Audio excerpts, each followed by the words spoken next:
DeVries sure has some cheek putting the Earth Directorate symbol on her wall after everything she's done.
I suppose it was only a matter of time until we were discovered.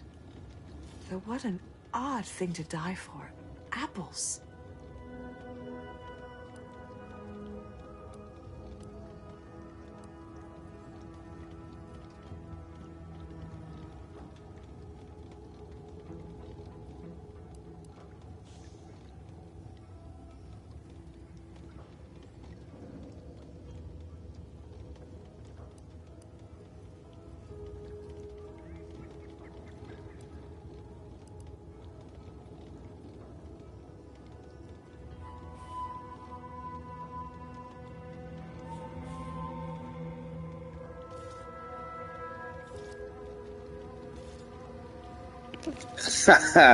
I don't know why I find this option funny. It's just hilarious.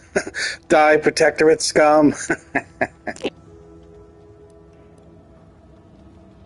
Spare me such timid dribble. We needn't waste time bandying lies. Of course, I know why you're really here. You have come to exact retribution for our larceny at your greenhouse.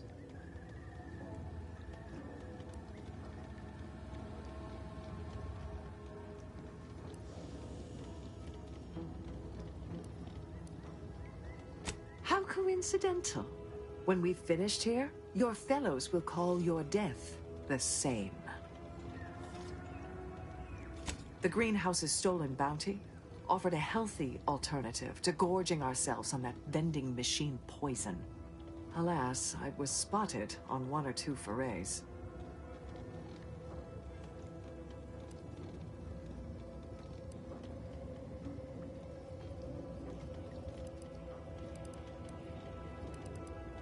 Starving? Hardly. We have greater stores of strength than you suppose. This hunger is a momentary distraction, nothing more.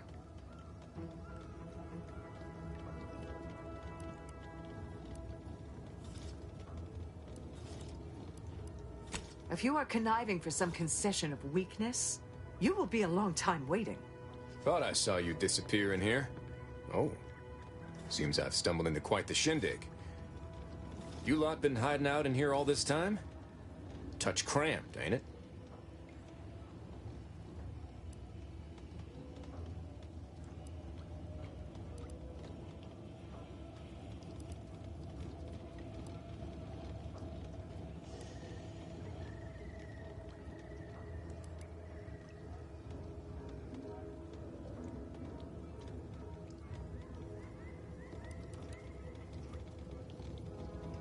You've got me there. Nothing enigmatical about a trio of Protectorate stowaways.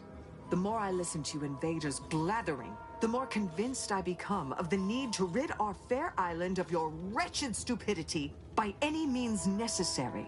Not very copacetic, are you folks? If this exchange is not to your liking, I can accommodate you with a bullet instead.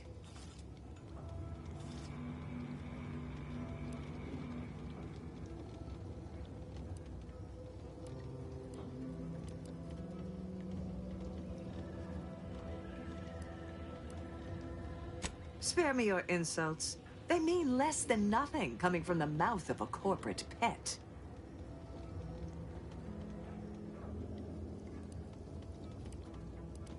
I would sever my own hands at the wrist rather than sign a corporate contract.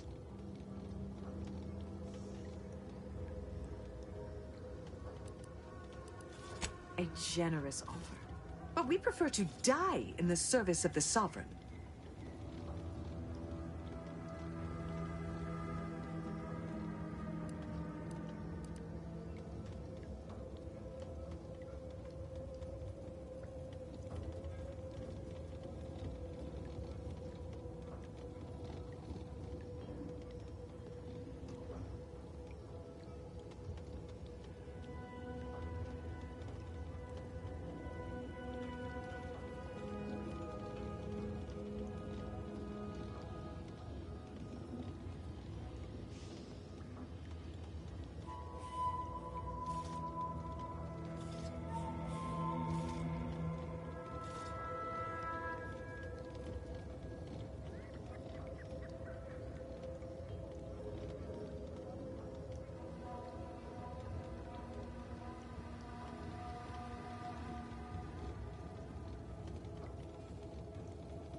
This was always going to end in blood.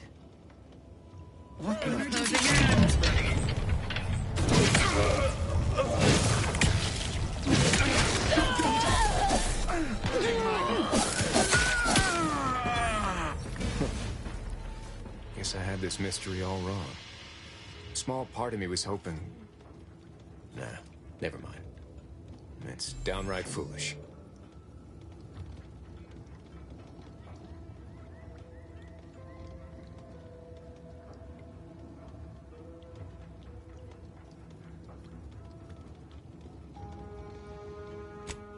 I lost a friend in the invasion. A good friend. Thought maybe all this was her trying to send me a message of some kind. Like I said, foolish.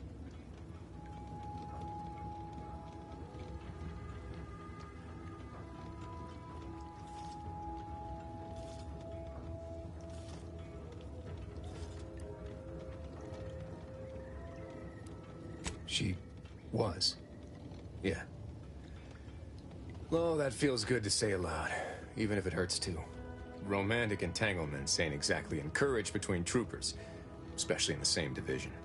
Supposedly compromises our decision-making in the field. But I digress. Thanks for your help, and for listening to my languishments. Glad someone else might remember her now, too.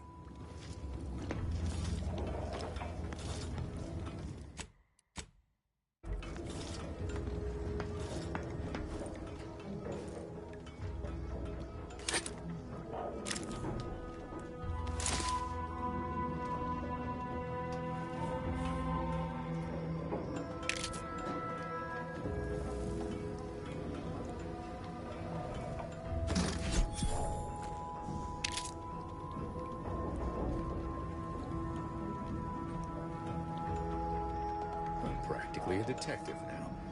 I wonder what other mysteries around here need solving.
finally find a way to get ahead, and this happens. Why choose just any choice when you can choose Auntie's choice?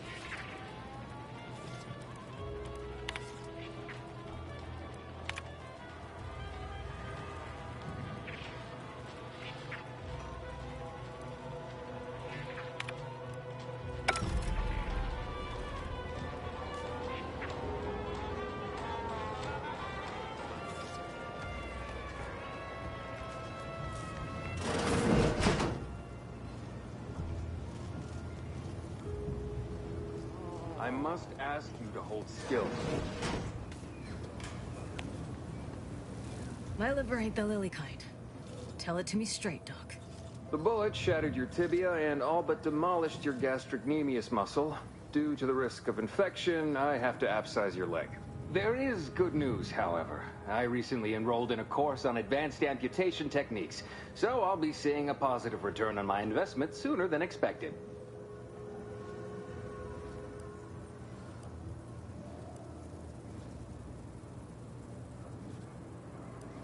Yeah, Doc. Is this really necessary? Kind of need my leg. You know, for getting around and such.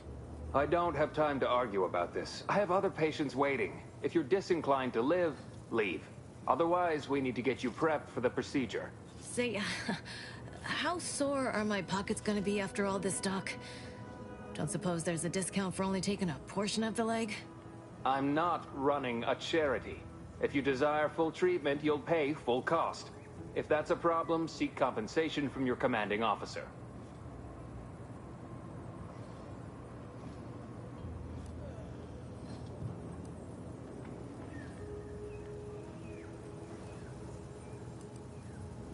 A kind, if naive, offer.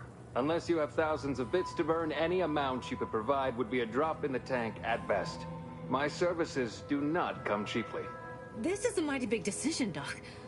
Can I have a moment to noodle on it? I don't encourage delays, but very well. It'll take a few minutes for me to warm up the saw anyway.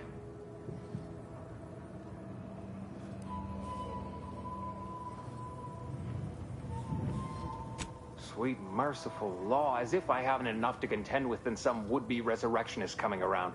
What's next, a giant station falling out of the sky to crush us all? In case it isn't apparent, I'm having what might be called a day. A whole platoon of soldiers decided to get themselves all shot up defending the forward operating base. And then there's Erickson. Something happened with a drone. I don't know. You'd be better off speaking with him about it.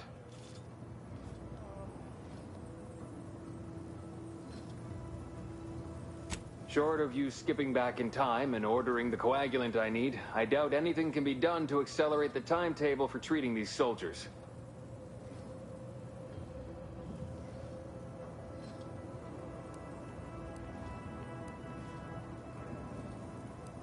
I am a doctor, not a magician.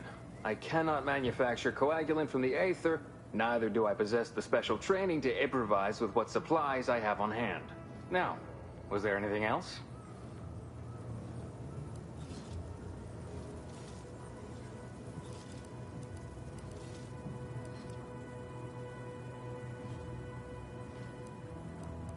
Oh, certainly.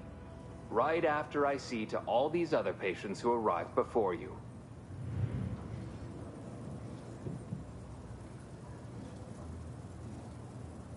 Such hysterics would not endear you to me, no.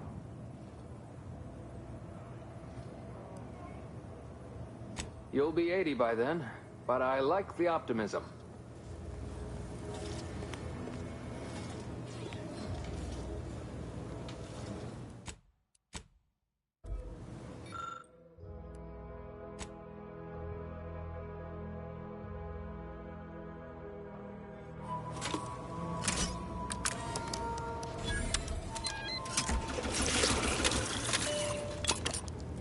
Excuse me, that chem set is not a toy.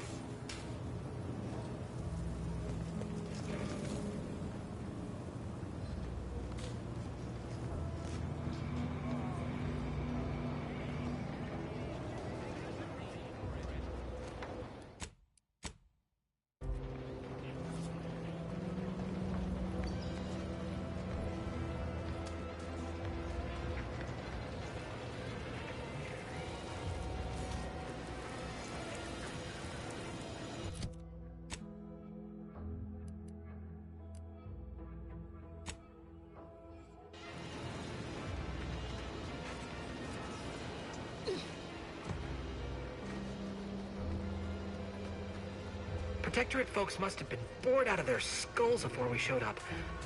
Now life in Fairfield's a real shindig. Well, except for the handful of hullheads who couldn't accept this place is under new management. We sure fixed them. Boy, damn right we did.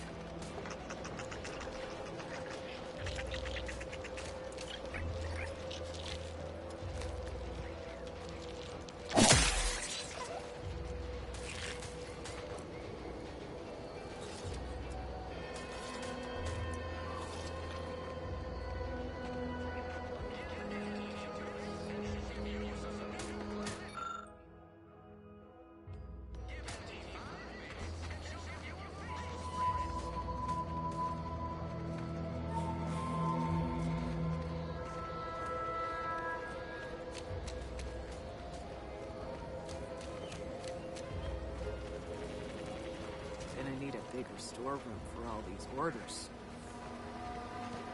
Let me guess. Gun keeps jamming, armor don't quite fit snug as you like? State your division and I'll get you outfitted, quick and proper, or your next provision's free.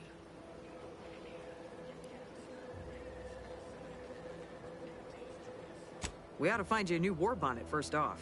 Just a little something to prevent more damage to your slivered upper story. I'm sure I have something here. As Chief Replenishment Officer, it's my privileged duty to furnish our brave troops with all of their wartime essentials.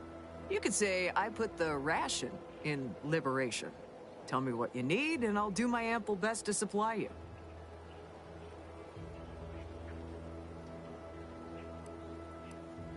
Good eye. Though I'd say they're better than nice. Got more armor than a hammerclaw, but better flight handling than the old clunkers we used to stock. If things had turned out differently, it might be someone else standing here, while I'd be off piloting one of those beauties.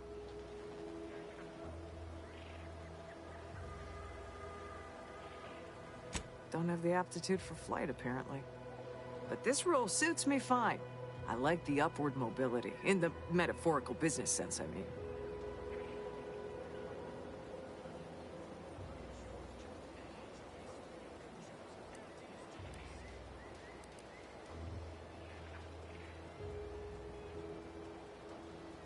Already got the bug, huh? Huh. All right, come on. Let's give you a quick tour.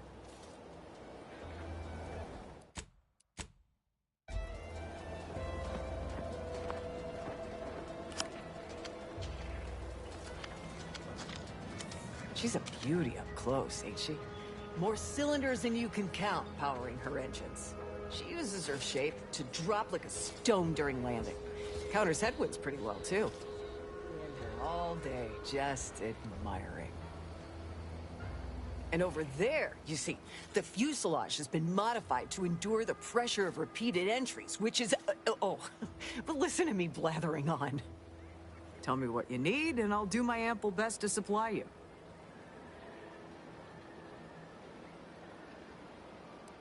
No one here but you, me, and several tons of well-oiled machinery. What's this about?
Take whatever business you're running elsewhere.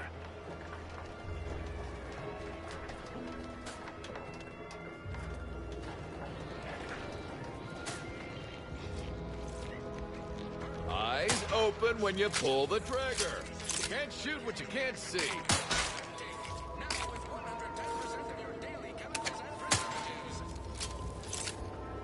Trainee Lindell, be so kind as to remind us all what the first rule of the range is. Guns are weapons, not toys. And do we aim weapons at colleagues or at our own unprotected upper stories, even in jest? Hint, we do not. Why choose just any choice when you could choose Auntie's choice? Remember, Auntie knows best. Some mistakes cost more than others. Not much to be gleaned from taking a bullet in the brain pan.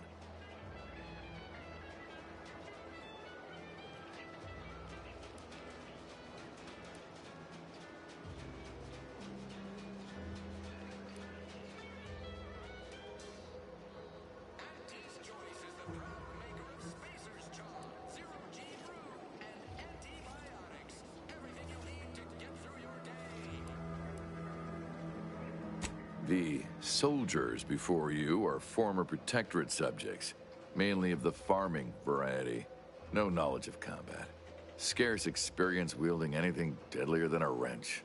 They are accustomed to being told what to do, when to do it, and even how to think. A lifetime of habitual servitude is not broken in a day.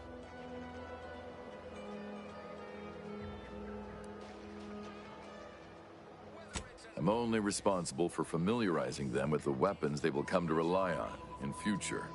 However, having observed them on the range, they fail every hurdle, but keep getting back up. I'd say that speaks to an admirable resilience. Or stupidity.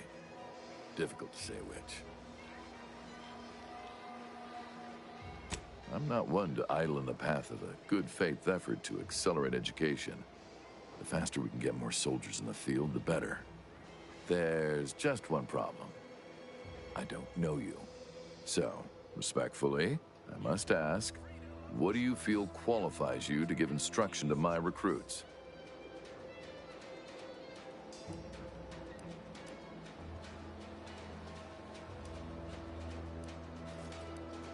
A teacher must always believe in the promise of their pupils, for as long as either are being paid to engage in instruction.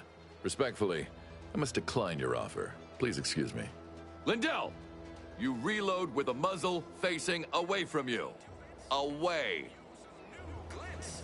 Give Auntie time, and she'll give you a facial spritz. Marginal improvement. Still improvement, I suppose. Takes all sorts.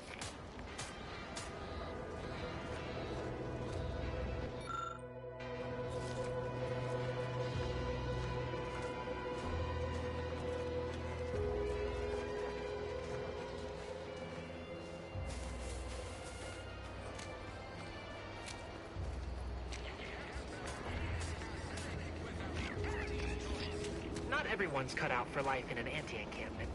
It's intense, but only 3 to attend, at least.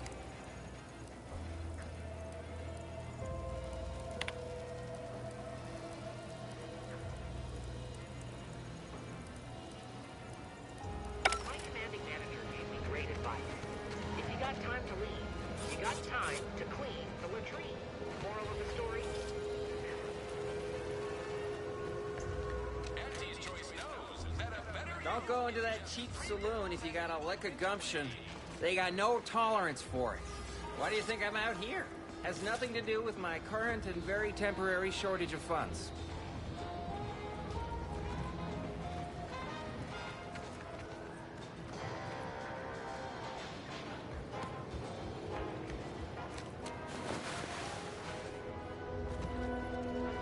You just stopping by to admire the mines, or is there something I can help you with? See this system here? It deploys extreme countermeasures against overhead attacks in the form of aerial explosives, oft referred to as sky mines by those who prefer brevity. However, The whole thing is currently non-operational. Some problem with the lifting mechanism. No lift means no sky mines. No sky mines means the enemy can blow in like a bad sail, and we'll all be passing in our bits before you can say, "Gee, nice weather we're having today."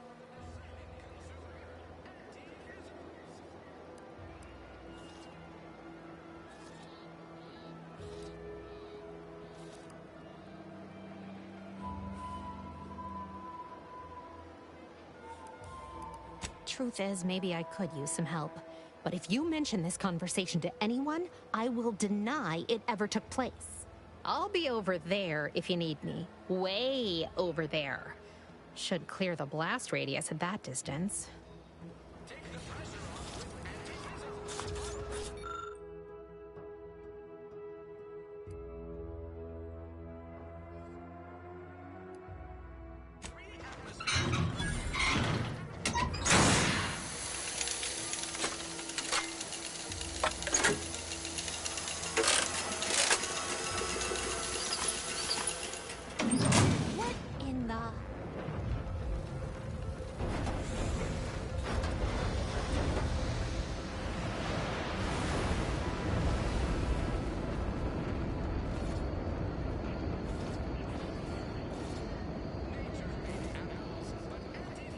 All right, so you got her working.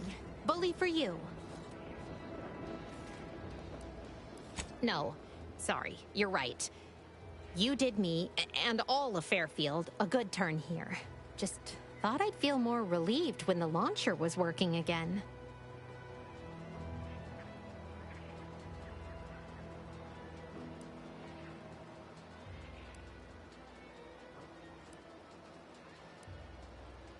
Real subtle, ain't you? Here, managed to cobble some frags together from a damaged mine earlier. Who knows? Might get you out of a pinch one of these days. And seeing how expertly you worked, you may as well take this armor modification too. I'm sure you'll have an easier time installing it than I would.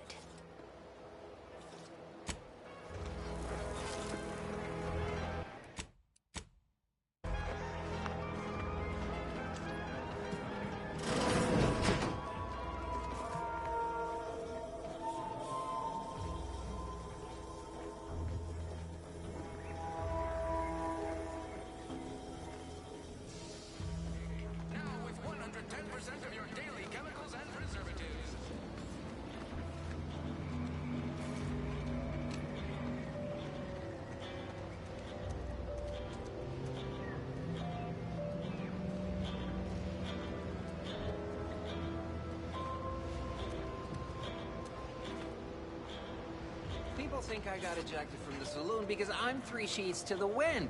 Well, maybe I am drunk. Drunk on bold ideas. The door this tough? They must be storing something good in there. Yeah, guns, armor, probably some ammunition too.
Leave me be. I have no interest in dealing with the machinations of you dark marketers today. Have you too come to mock me like your fellow dullards? Perhaps if you rub together your only 2 brain cells, you might even come up with something approaching cutting. No. Wait. You're not some corporate simpleton, are you? On the contrary, you have the manner of an officer about you. Someone who understands the substantive weight of command.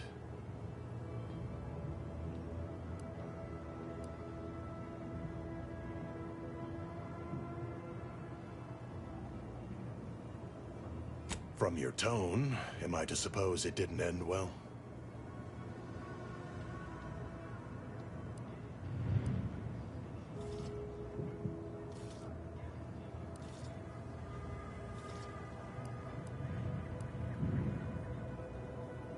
Then we share that much in common.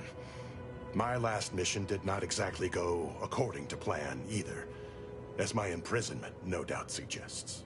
Please, allow me to start over. I am Warden Sterling, dedicated servant of the Protector of Arcadia and caretaker of worlds, the Sovereign Henry Varric.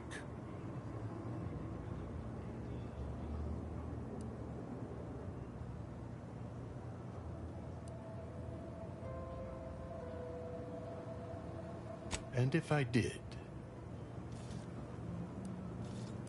So you would. But I am of two minds on the matter of providing one. You may hold no allegiance to Auntie's choice, but you are not Protectorate either. I think it best we end our conclave here. Be on your way before you draw attention to either of us.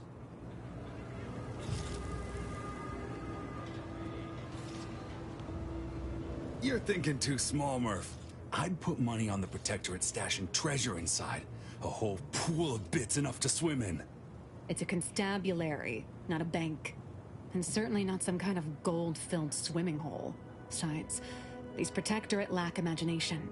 Never had an original thought wasn't written down for them first. Like I told you before, it's probably just guns.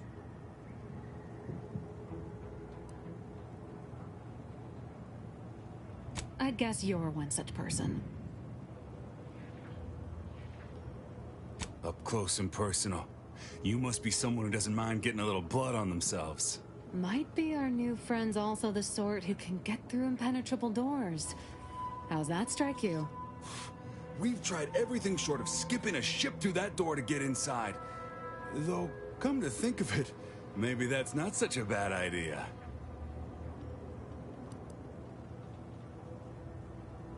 How would I... Are you funning me right now? Ain't got nobody to blame but yourself there, Kemp. Propose stupid plans, get stupid questions. Fine. Skip drives out. Say, maybe we could commandeer one of them tractors out in the field instead. Oh, that could plow through the door.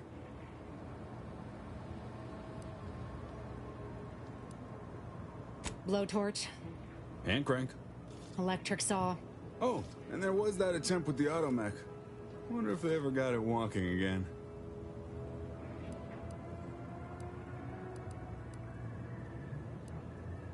In case you haven't noticed, we're in the middle of a war. And hard to say whether we're winning or not.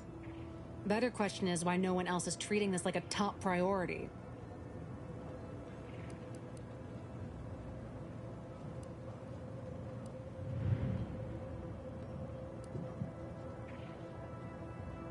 In any siege, advantage goes to the defenders. Right now, the Protectorate still has control of the bridge to the Vox station. That station is the key to taking Paradise Island. If, when, Officer Carr ever gets the go-ahead, we need to be ready.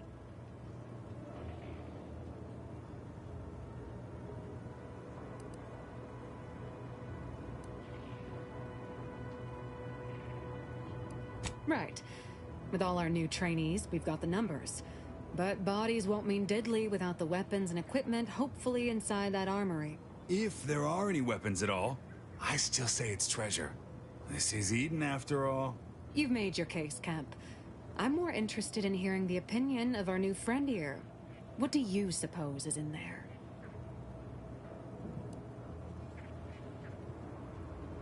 Don't that strike you as a touch simple?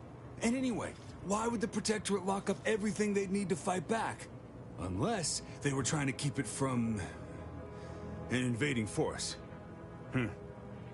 Saying it aloud's altered my opinion somewhat. Fine. It's possible. I'll grant you. I don't see it mattering much either way. That door is sealed tighter than a salt tuna can. Nobody's getting through anytime soon.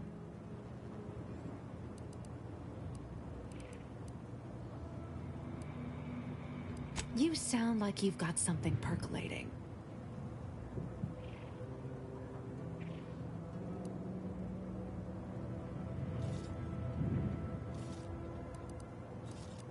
Helpful. Guess we gotta start afresh. Can we untable that tractor meets door idea now?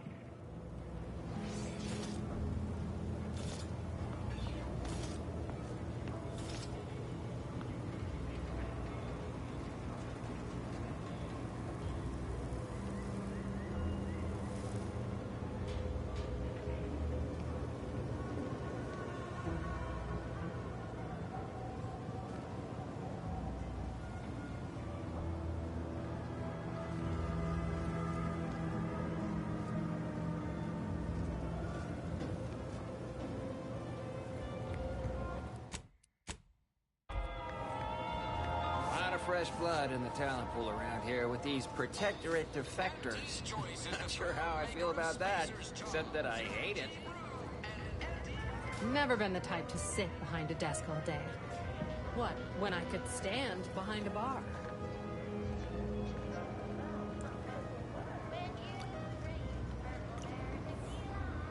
Oh, must be one of my copious direct reports. Rest assured, I'm making adequate progress in my manual labors.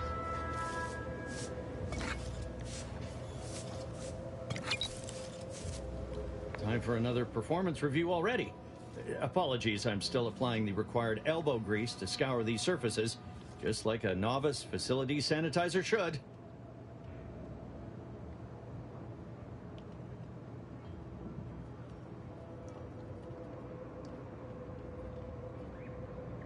Why, of course. Once a drone operator, always a drone operator. Just enter this code and you should be able to circumvent any lockouts.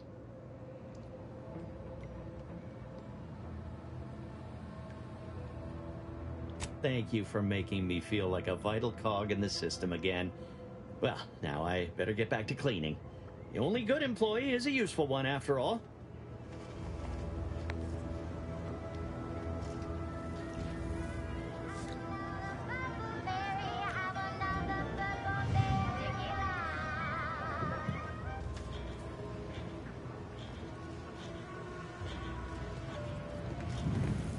I see a huge opportunity for us in Fairfield. Welcome to the name-pending saloon, purveyor of spirits and stimuli. What'll it be, stranger?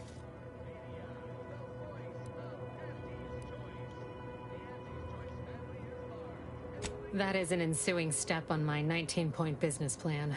Trying to find a name that would convince patrons to spend their hard-earned bits here. Like to hear a few contenders?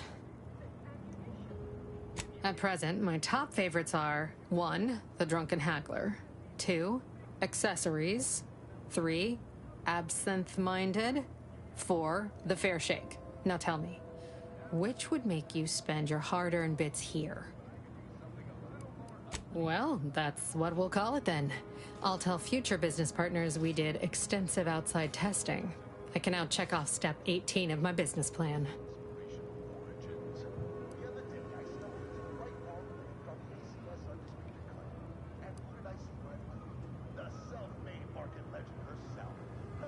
Why, sure.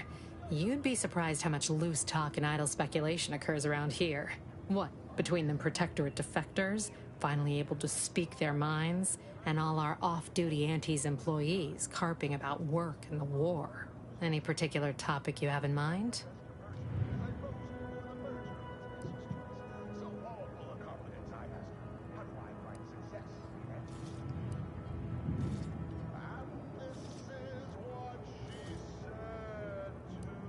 Tell you one thing you can't avoid, the bridge. No other way around it, and at present, it's held by Protectorate forces. We have a small contingent of troops bivouacked nearby. Forward Operating Base, they call it. Vox Station's run by a brigadier by the name of Montelli. Sounds like he's as much a danger to his own troops as ours. Real piece of work, even by Protectorate standards. Reportedly enamored of show trials and summary executions.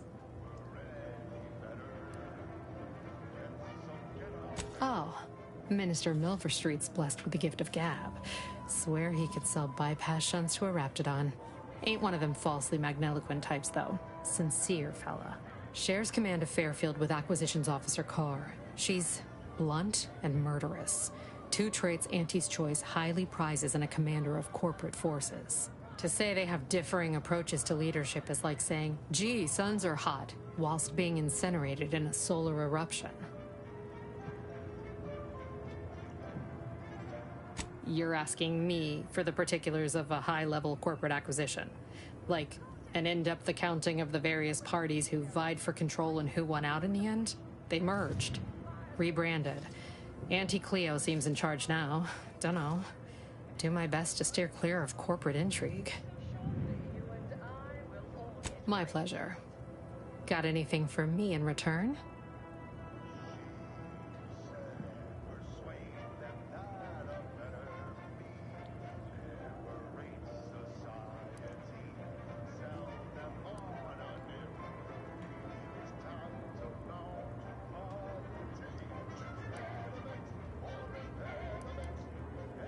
Of course I know that. We all do. Just trying to make some bits while I can, you know? Besides, some say it's decades away. Why fret unduly today? Here I was hoping you'd have a good story for me in exchange, but oh well. Not everyone's a seasoned raconteur. Pick your poison, and I am mostly not being literal there.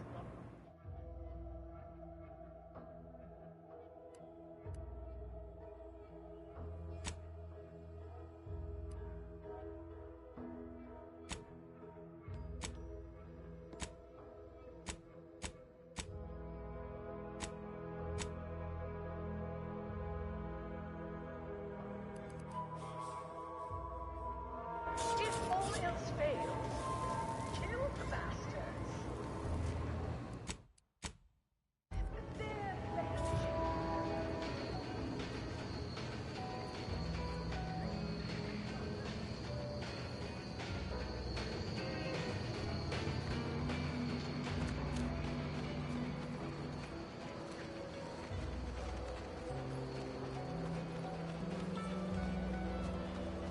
So who are you rooting for in the Tossball Leagues this season? Tossball? Hello again. You get that inventory issue sorted? How grand. That officially mops up the last of the mess from the buffoons that came before me. And, as promised, my good fortune is also your good fortune. And while this might be a tad fewer bits than you were hoping for, remember, you've also made allies that you'll find all across Arcadia. Just keep watching for paintings of a stylish yellow rose with a split black circle near the middle. Like the one you passed on your way in. Find that rose, and you find Sub Rosa.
these incessant jingles over the loudspeakers. Do they ever cease? Nope. You'll probably hear them in your dreams if you haven't already.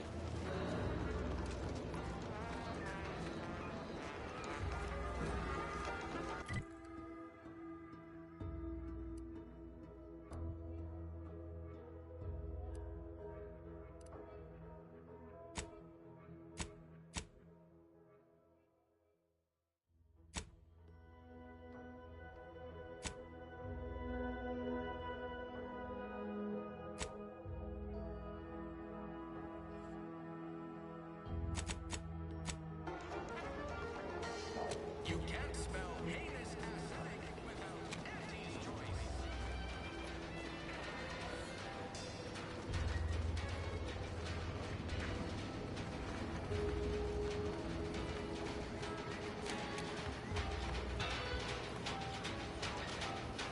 You ever find yourself with too much disposable income?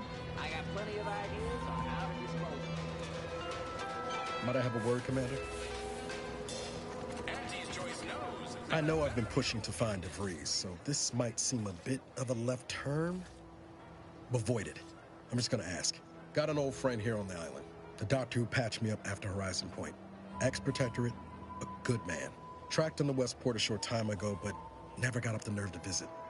Reckon we could drop by and pay him a visit. Brief one, of course.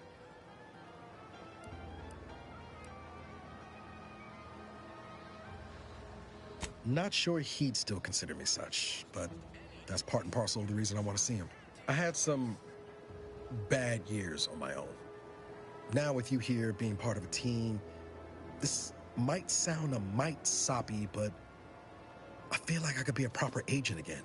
That starts with writing accounts. This friend of mine, Zebulon Tran, I let him down. And I've been chewing on that live wire for a while. Too long, maybe. Auntie's new line of specialty drinks for the discerning consumer. Auntie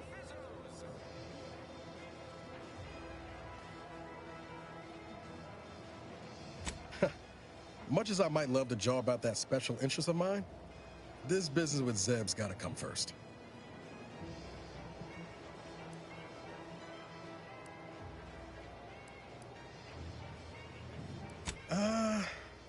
Likely not. We didn't exactly leave off in a good way. Traded some hard words over promises I made and ought not have. After I recovered from Horizon Point, Zeb and I ran together for a spell, doing what we could to help folks in difficult spots.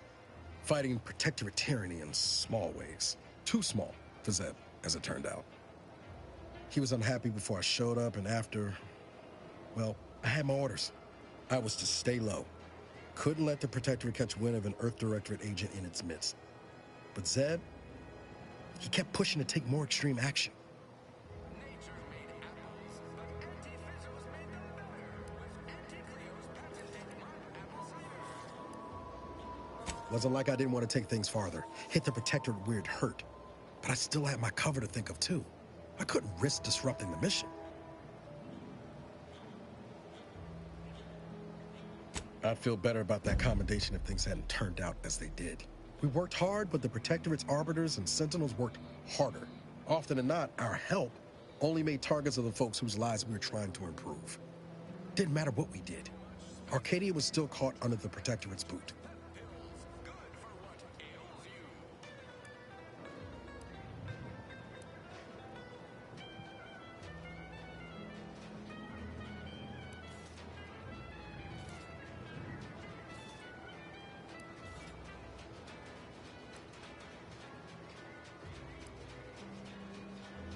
Yeah, that's what I keep telling myself too.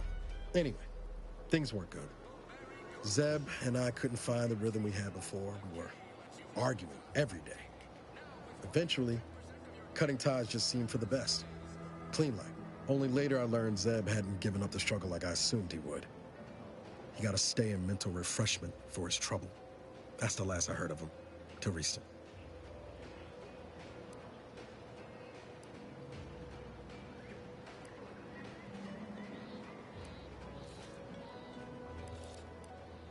Much appreciated, Commander. Promise, I won't be making a habit of pulling skeletons out of my closet. Westport's on the east side of the island. I tracked Zeb to somewhere on its outskirts, but never got up the nerve to visit before now. We ought to start there. Auntie knows best.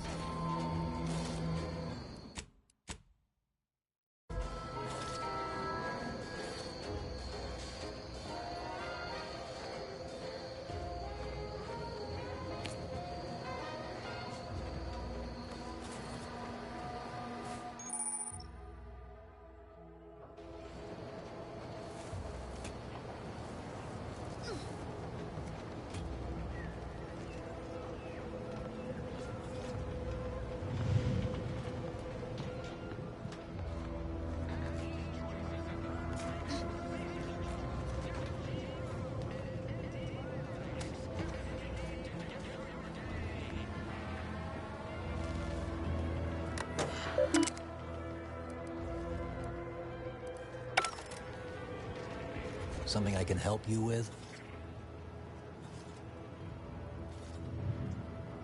I'd be hesitant to use any code proffered up by a former protectorate. But you go right on ahead.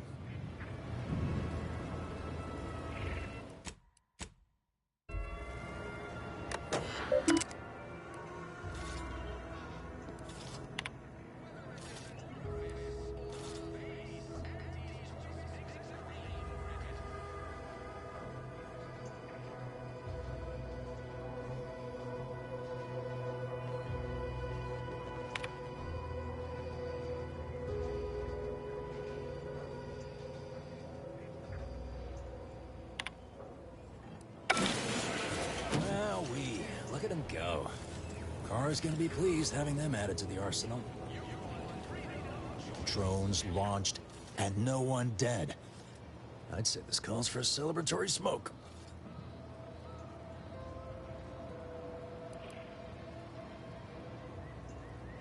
Yeah, it's just like my old pop used to say. Some days you eat the lever, some days the lever eats you. Wait, no, that's a Raptidon. Anyway, thanks for your help. Fairfield will be a lot safer now with them drones on our side. And before you go, take these. Reckon they'll come in handy to someone of your expertise.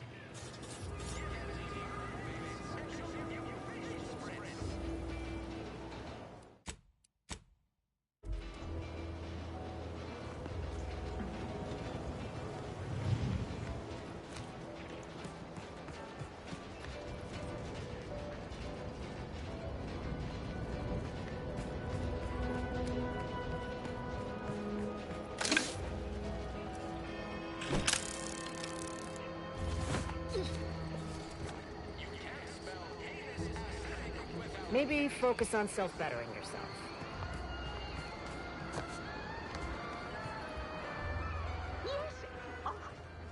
Banter elsewhere. No. No.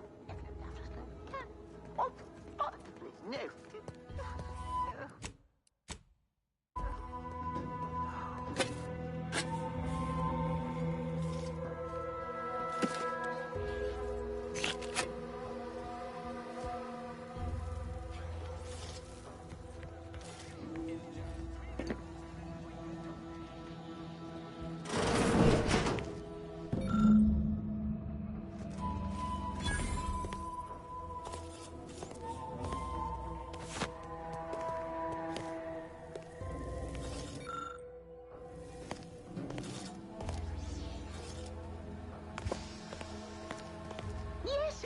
Oh. No. Oh, no. No.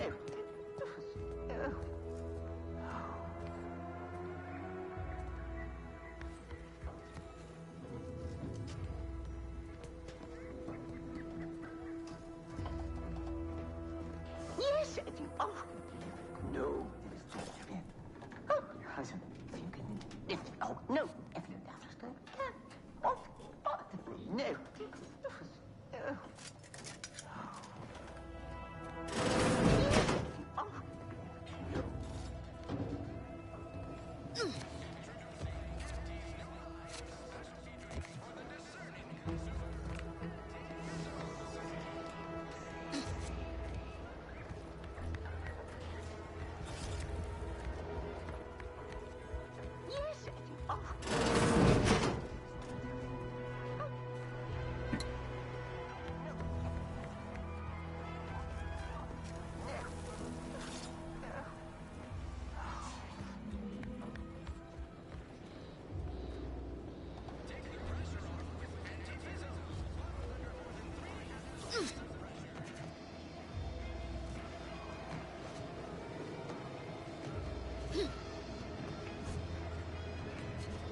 Yet you see fit to keep me in a constant state of consternation.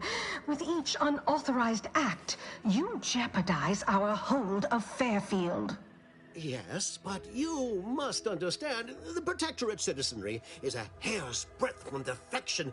Within the week, I'm certain. Certain. Like the week prior and the week before that. Impressive foresight you wield.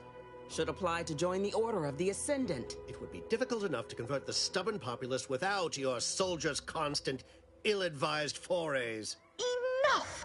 Your yipping reminds me of my 2 old Canids. I loved those Canids. You, on the other hand, are trying my patience. We don't want to try Auntie's patience, do we? No. The fuck are Canaans? Yes, I thought not. Now, unless you care to see what life in the lower rungs looks like, you will both of you cease your foolish maneuvering immediately. Do I make myself clear? Yes, Auntie. Good. See that it is done. I will brook no more disappointments. And while you're at it, you might want to look into your security situation, Commander. I'm not accustomed to an audience when addressing my subordinates. Who in the void? Eavesdropping on Auntie's choice business is like to get a body shot for spine. Though you're not wanting for moxie. I'll give you that. Hold a moment, Carr. When opportunity comes visiting, perhaps it's better not to riddle it full of holes. Our new compatriot may be of assistance. A surprisingly good point, especially from you. She only forbade us using our own personnel.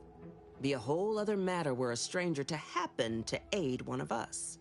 But which? Well, you seem an observant sort, so I expect you'll tire of Milver Street's bluster soon enough. Come see me before agreeing to whatever absurdity he proposes. Unlike him, I have some work actually befitting your time. I'll be waiting. Alone at last. I never thought she'd leave. Now then, allow me to introduce myself. I am D.B. Milver Street, Minister of Marketing, Duke of Demographics, Commercial Condottiere, President of Promotional Material. Tell me, do you believe in signs?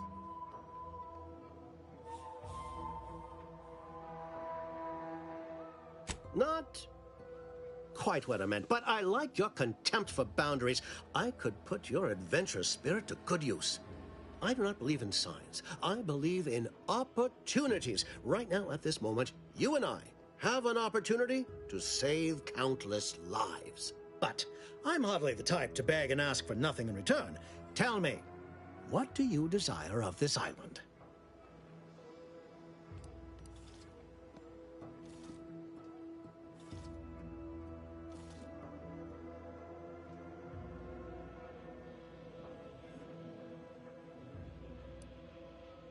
Do you mean the Vox Relay? That's a big tower. You do?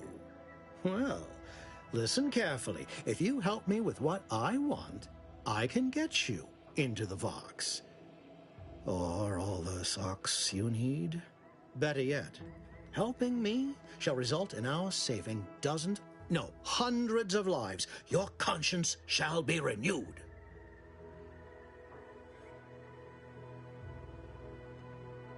Auntie may demand Carr and I do nothing, but for each moment I remain inactive, dozens fall in meaningless combat. I seek a persuasive method of alleviating this conflict. The Protectorate utilizes a procedure known as mental refreshment to, ease the temperament of wayward subjects. The Ministry of Accuracy contains vital information about the process and where it is performed. This is the prize I seek. I previously sent a grafted soldier, Trooper Sealong, to retrieve said information, but I've not heard from her in some time. Consequently, I must presume the worst. Yes, one additional word of warning. The good Commander Carr shall not take kindly to your working with me, though that is a bridge most worth burning in my estimate.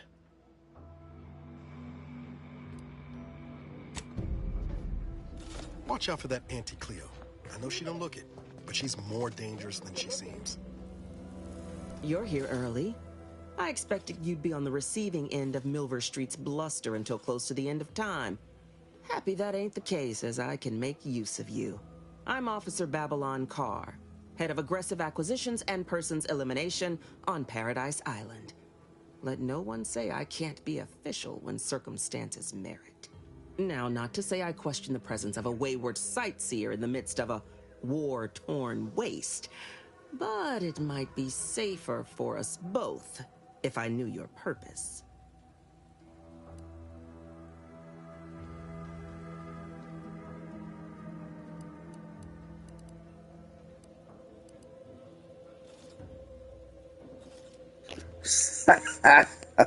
This is fucking hilarious.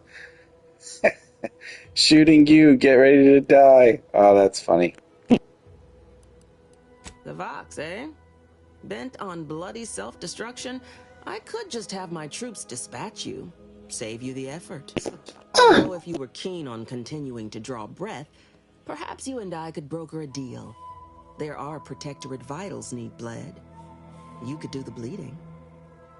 Hell no, you just threatened my life, bitch.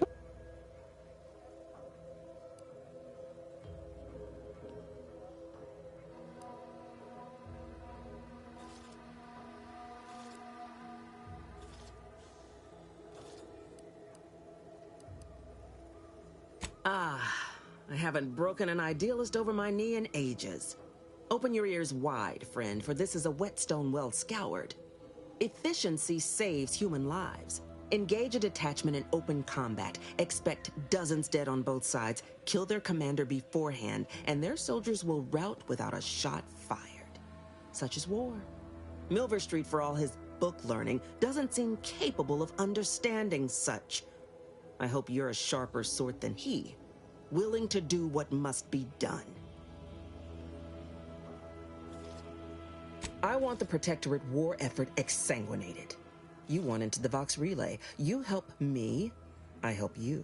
There's a particular holding we shelled early in the war, name of Euphoria Coast Automech Repair Center. Deserves a raising for the length of its blasted name alone. My scouts report recent Protectorate attempts to bring it back to functioning. I need the place sabotaged, lest Automechs return to aid the Protectorate war effort in droves. Should note, the ministers like to take our working together as a personal affront. Aid me, and I suspect he'll rescind any offer he may have made to you. Do you suggest that our good minister has lost patience with playing fair and now seeks to delve into the oily recesses of brainwashing? Oh, for shame. He's devoted to his half measures. I'll give him that. But he wouldn't have to wheedle and connive if he knew directness. Milver Street's grinning manipulation won't earn nothing but more of our own dead. Work with me.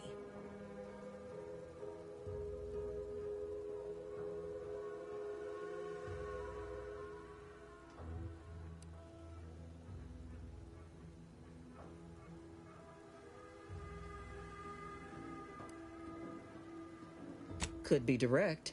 Feign that you're an assistant of some kind, though you'd have to have some know-how regarding engineering. But a simpler path would be paying a visit to the Ministry of Accuracy, liberating some credentials. Yaysayers ain't capable of suspecting a piece of paper.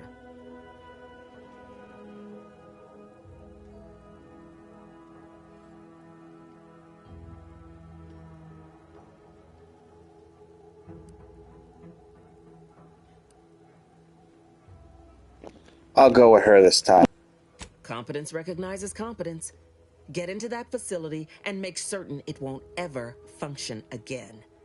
I look forward to hearing your results.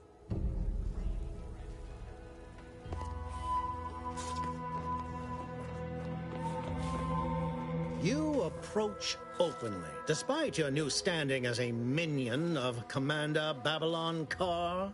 Well, speak all you like, you've aligned yourself with the Brute, thereby identifying yourself as one. I shall not forget this anytime soon. Go on, then.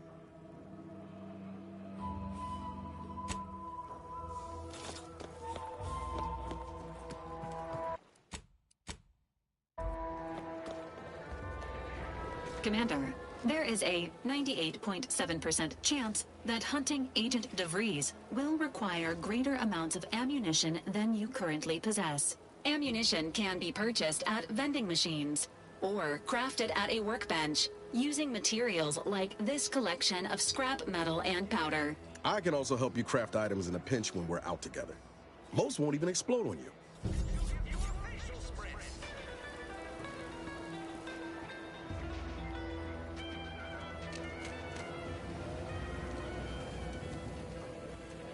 Welcome, welcome. See anything you like?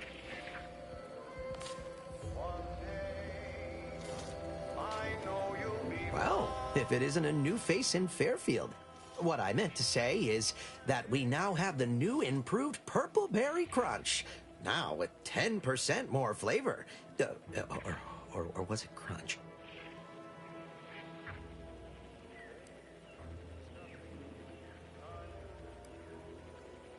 Oh, no?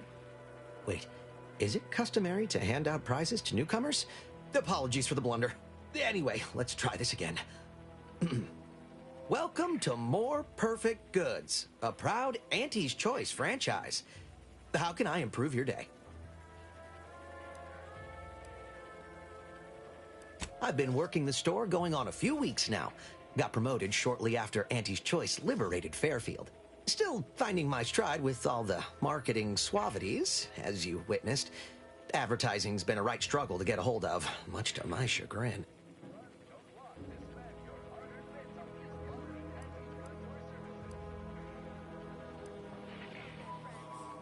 Well, advertising is an essential part of my business. But I haven't got any new products to advertise. Just the same stock I had yesterday.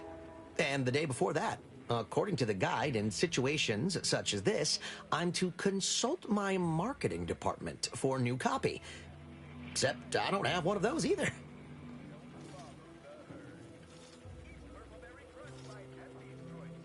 I didn't want to seem discourteous by asking. I still sometimes forget this isn't the Protectorate. Maybe I will put in the request. That'll sure show some initiative. Thanks for all your help. Now, is there anything I can do for you? I'm sure you'll find something that'll fit your liking.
allowed to be here?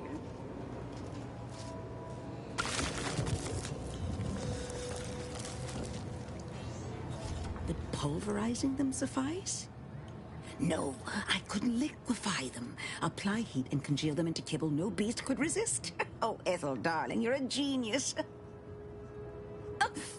Approach with less haste next time, won't you? Copernicus may be tame, but he still doesn't take kindly to being startled. I am Ethel Tinsley, chimeric scientist. I'm responsible for taming this delightful raptidon here. He will protect our fair town from his feral brethren in the wilds. Theoretically. Officer Carr has been in a state waiting for me to train the raptidons to, maul on command. It's rather pressing, and alas, one scientist-turned-tamer can only do so much. One might say I'm perhaps a bit on edge. Folk here have grown weary, shall we say, with the war effort, and with avoiding Carr and the minister's would-be fisticuffs.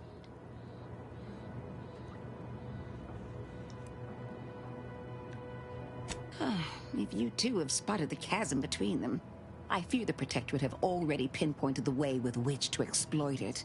I'm unused to the way things are done here, I suppose. The Protectorate leadership never behaved in such a manner.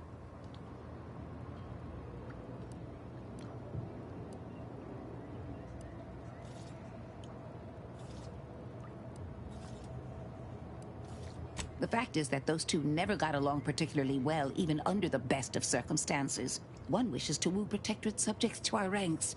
The other wishes to secure a decisive victory with weaponry and technology. As for which approach is best, I wish I knew.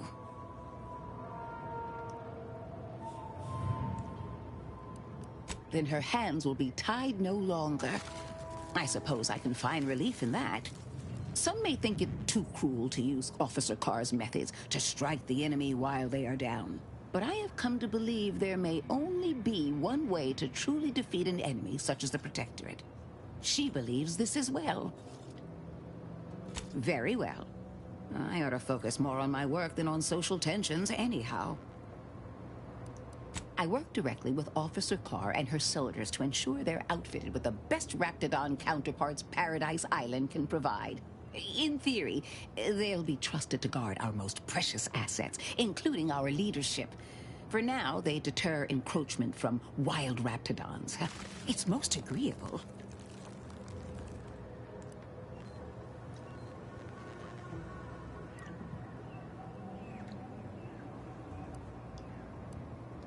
Trust me, they are safer here than out in the wilds. I have been reprimanded thrice now for undue pampering. I would not be here if this experiment was still causing needless suffering.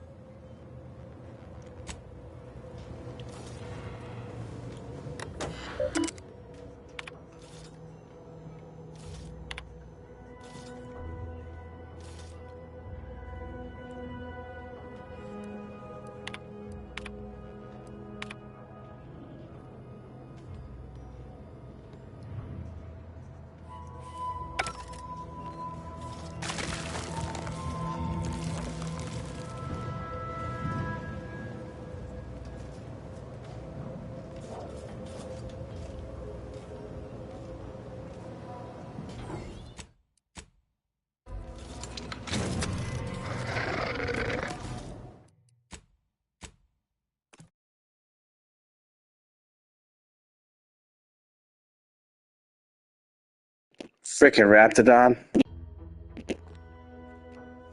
Raptidon saw me steal? What the fuck?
your command. And I'm the one you need to worry about.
deals to kill them before you die.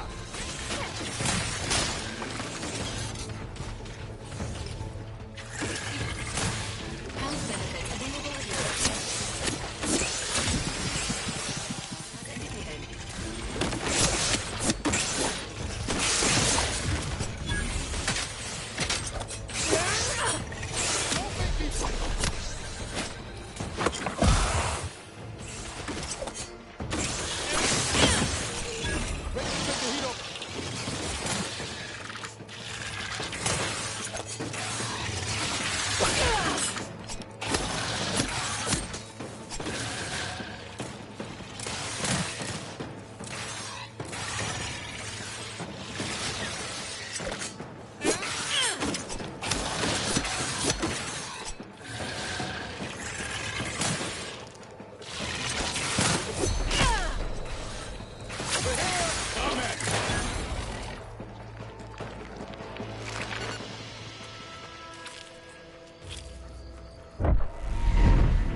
electromagnetic waves bathe over you, exciting your molecules and curing such ailments as dropsy, sciatica, narcolepsy, rickets, night sweats, and collectivism.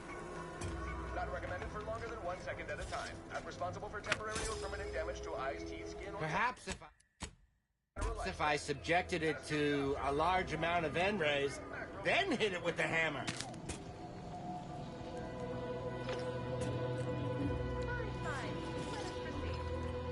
Oh, hello there. Welcome to my little slice of paradise in paradise. I didn't hear you come in. I'm focused something fierce on my current project, you see. Well, aren't you the observant one? Yes, a crabble egg. I'm more than happy to tell you all the details of my project, since you asked. Like I was saying, friend, this here crabble egg is gonna make me a mountain of bits. See, crabble eggs contain carbon, oxygen, iron, and are each self-contained units. You know what else has all those things? Skip drives. Yeah, that's right. I'm gonna make me a mountain of bits selling skip drives made from crabble eggs. I'm basically there. I just need to figure out the process of turning the eggs into skip drives. And I'll be off to the races.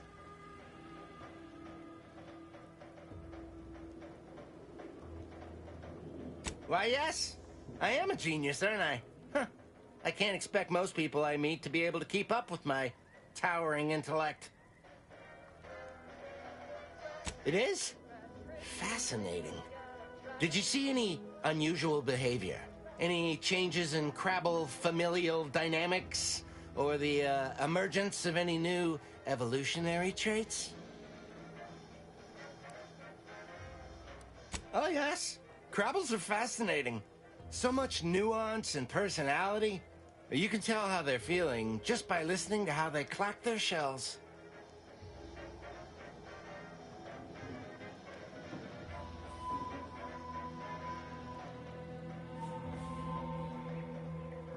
Thanks, friend.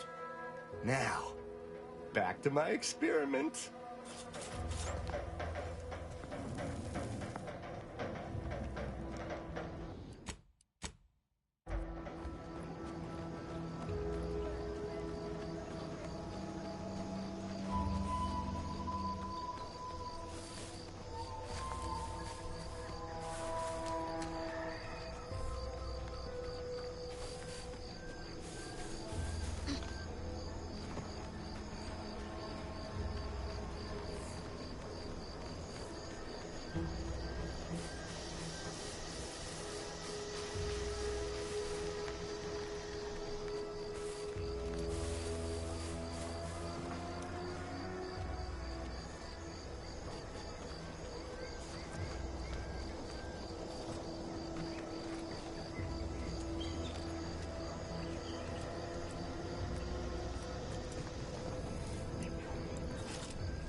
No, Jackson, don't!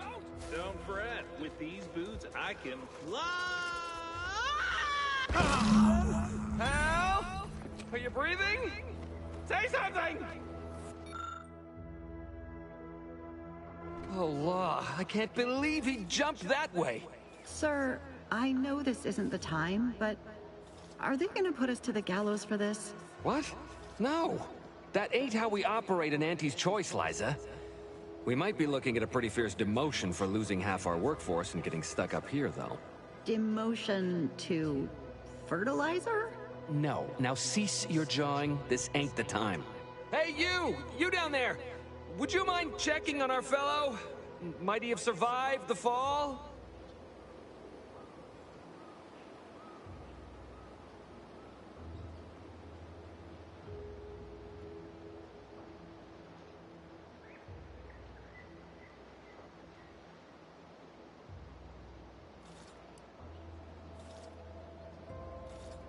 I'm pleased not to be the only one wondering. Not the only one. How did you get assigned to a biological commodities assessment? Nope, never mind. That's not important.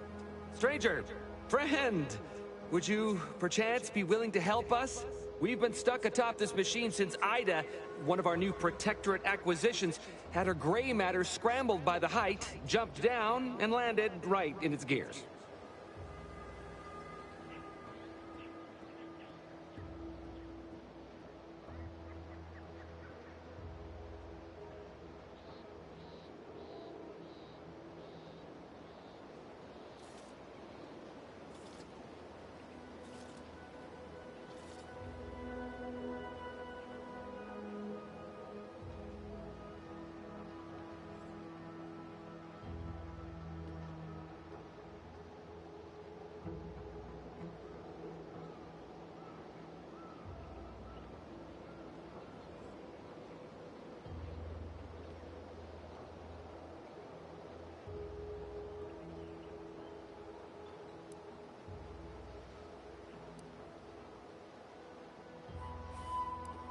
I can't fathom no sensible motive.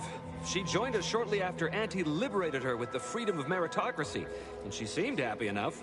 Were you not listening? She said she'd always be a loyal subject. It was part of the endless inculcation we endured in the Protectorate. It can prove insurmountable for some. The notion that she'd sacrifice herself, even after seeing the vast possibilities in staying alive and climbing the corporate ladder, it's just impossible to cognize.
The reason Jackson tried using those plasma thruster boots was to gather a piece of machinery we'd spotted on a little table halfway up the spire.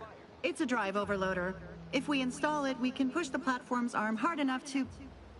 well, to grind old Ida out of the gears.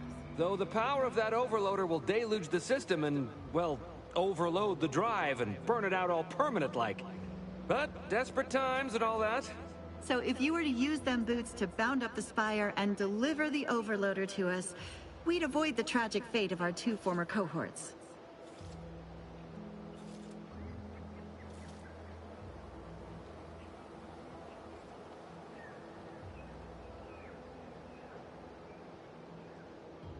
Exactly!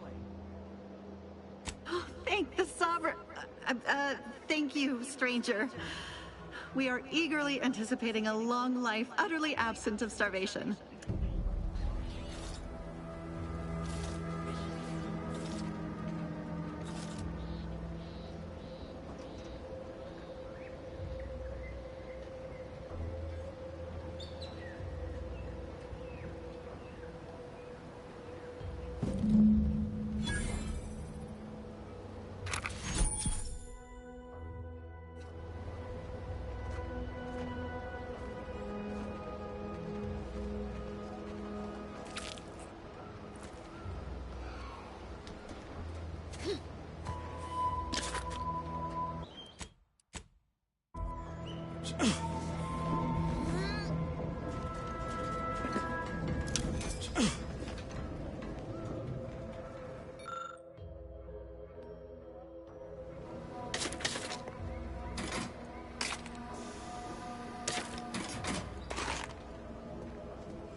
Damn it, and I spent that money on the trip blade.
Damn, he can jump.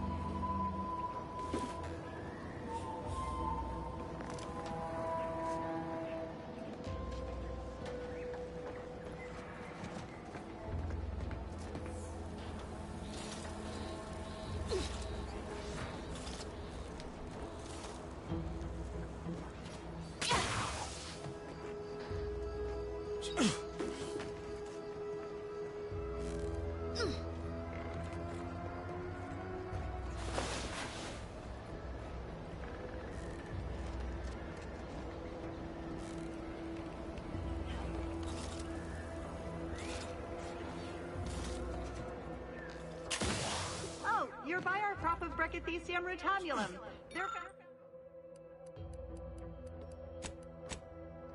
They're found in bandages and burn tinctures.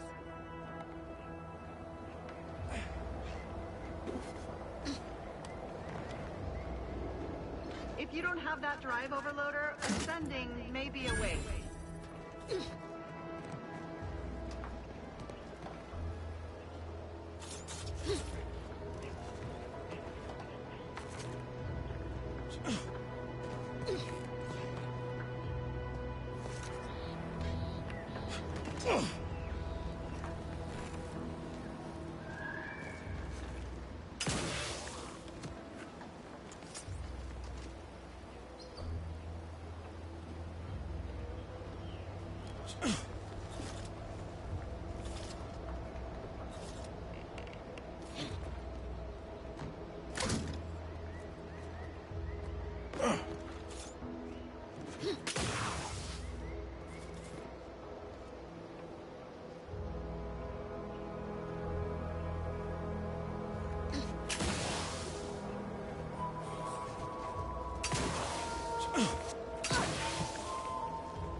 That's it?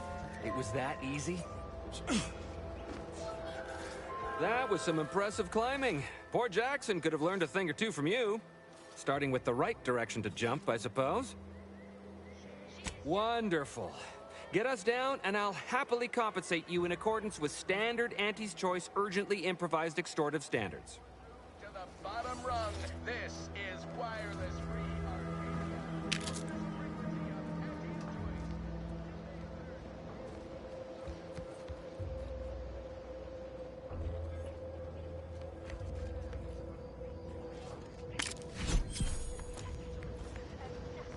Fighting insects.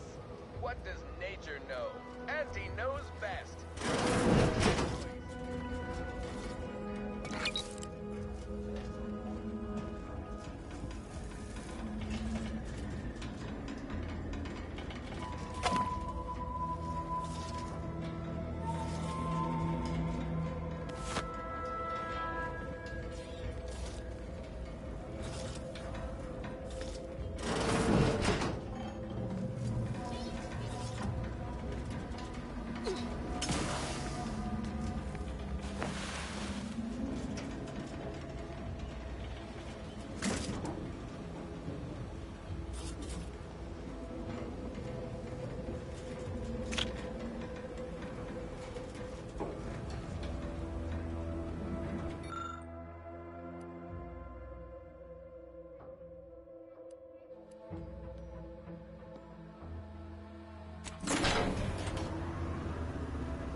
really something else, strange. Oh, thank the law.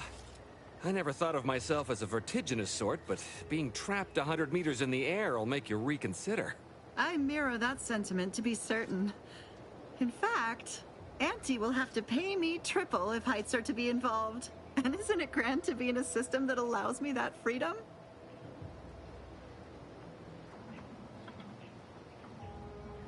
So, the platform still works? That's amazing! Not that we'll be going up in it again. For that, you deserve a little extra on top of your urgently improvised extortive rate. Thank you again for all your help.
Executive skill building continues.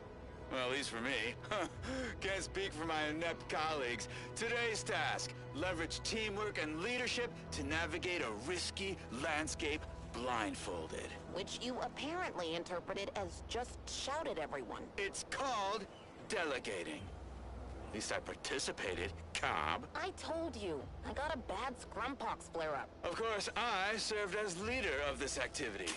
Thankless job. Cohorts tripping all over. Sprains, blunt force trauma. It's not my fault these Tanglefoots can't follow directions. Stillwell and Lumberg blew up! Duly noted for the log. Quite the oversight from management to set this exercise in an uncharted minefield. Someone will catch hell when I'm an important VP. Soon enough.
over there. You like to hit the wrong side of the frame. I'm the one you need to worry about.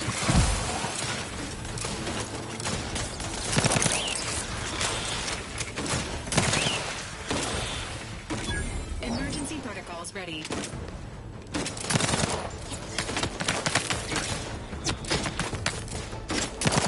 Commander, watch your vitals.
And I'll take care of him, Commander. I'm at it. Over here. 3 hole in the head.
Installation safe.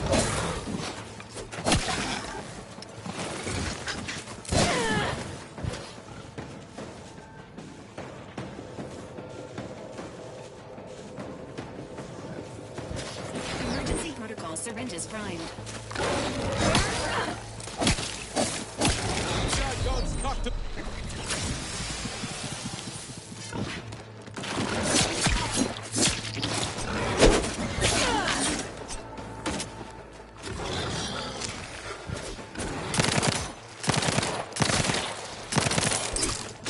Don't make me bury another agent! Ain't nothing there. Hey, gotta discuss. You lot couldn't hit the broadside of a freighter.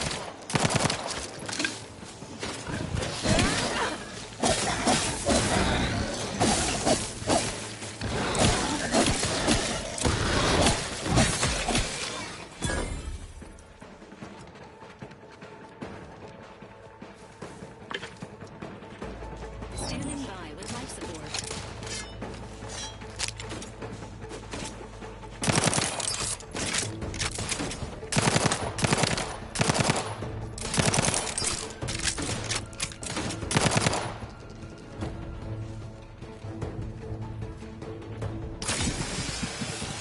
As indicated. Ready to waste them. On your command.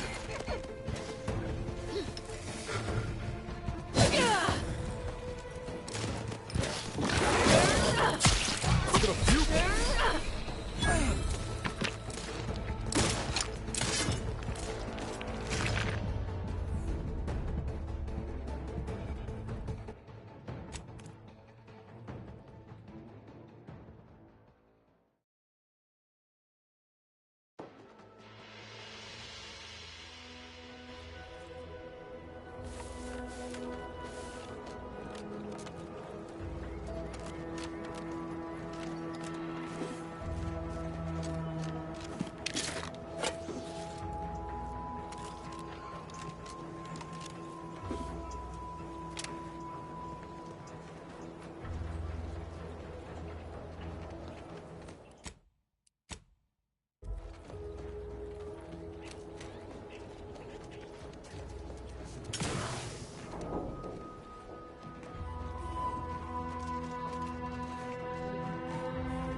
Locked and loaded.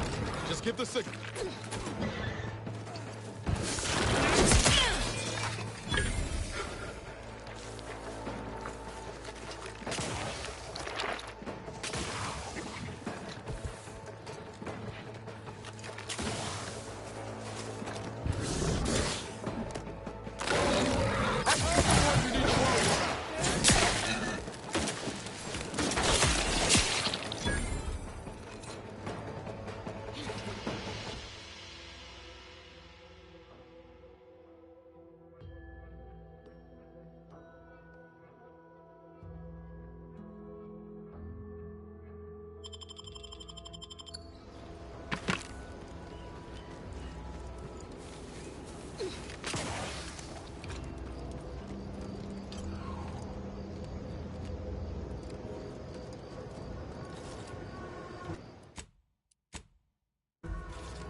Seems nowhere on Paradise Island's going untouched by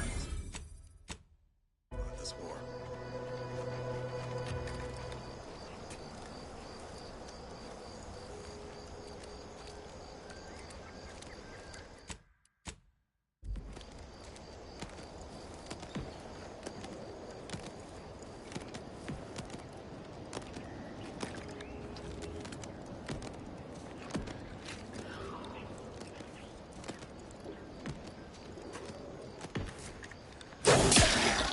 Entering a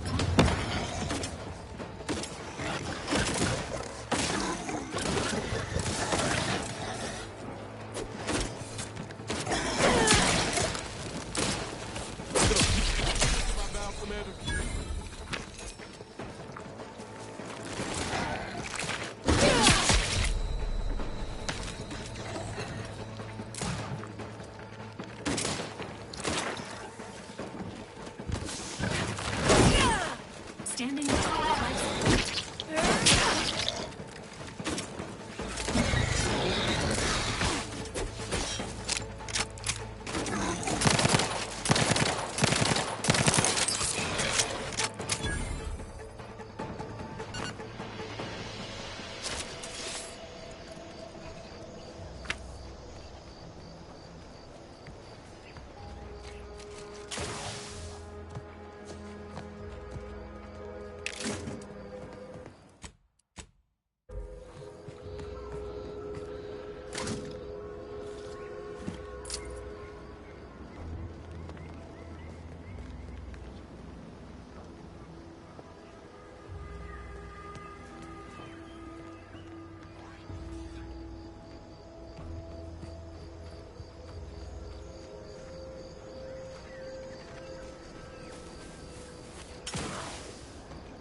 impervious to...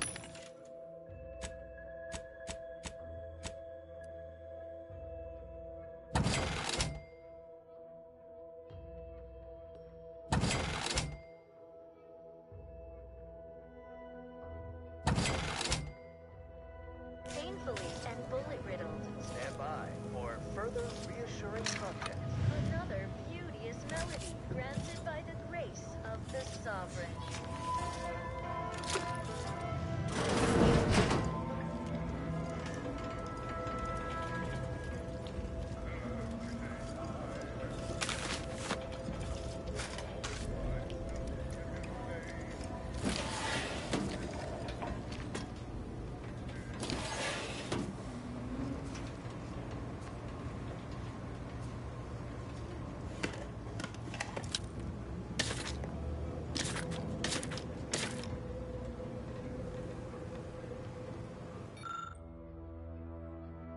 I'll take fighting raps over living in a surveillance state any day of the week.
If 3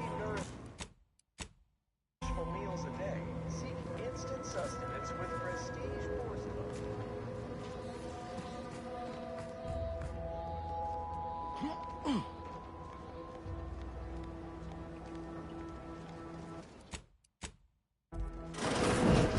Ain't as tough as you thought. Hey you! Get over here before you get yourself killed!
No, he ain't got what I need. And you can't come stumbling around here looking like prey. These raps ain't had a bite to eat since their pods dropped from the look of it. And a desperate rapt is a dangerous rapt.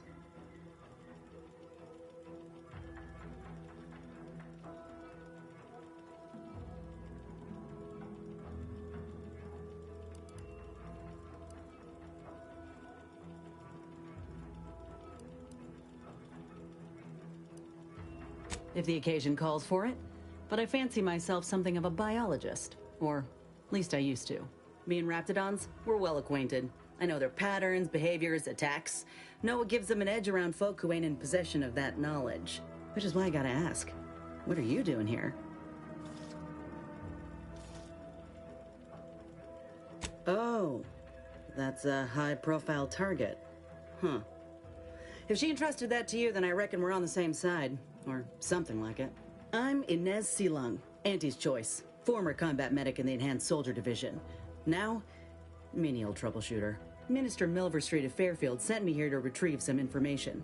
Not my most exciting assignment, but suppose we can't expect much with the stalemate on this island. I'll admit I was eager for some good hunting around here. My graft, needs some bolstering. But if the raps here are as weak as this one, it won't help me none.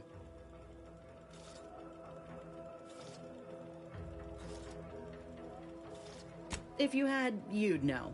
Unless you're accustomed to seeing folk roaming around with exposed muscle fibers or stunted extra limbs on their backs. Other than punch a hole in my armor, cause Huel at the saloon to yell in consternation, not much, at present. I'm considered a liability. My graph's all wrong. Most everyone else who got one passed or became permanently incapacitated. So they shuttered the program. It was a total failure. Everyone in Fairfield reckons my time will come soon too. But I'm still mostly upright. For now.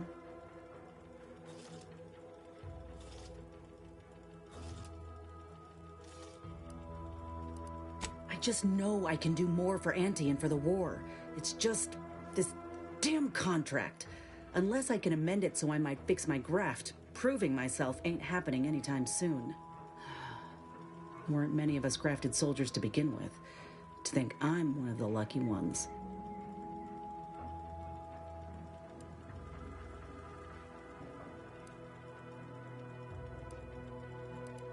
You looked at the fine print of an employment contract lately? It says any action taken by a worker that could result in impeded work must be approved by the contract holder. Not only would trying to fix my graft impede my work, but it's also financially unviable, unproven, a risky investment. So I'm stuck with a limb that's slowly poisoning me. Could pursue fixing it myself were I out of my contract, but if I attempted to end it, I'd have to waive all employment rights for the next year. That's a non-starter. Let me put it this way.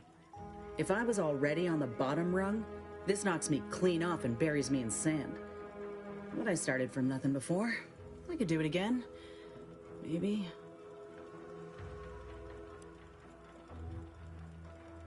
Get the feeling you will. Go on now. There's probably plenty of Protectorate info waiting to be scooped up if you're keen. Just mind the raps. I got what I came for, so I reckon it's time to see about my contract. Law knows I could use a lucky break. Just me, or did Inez remind you of Helen? Tough like her. Shame she's with Auntie's choice.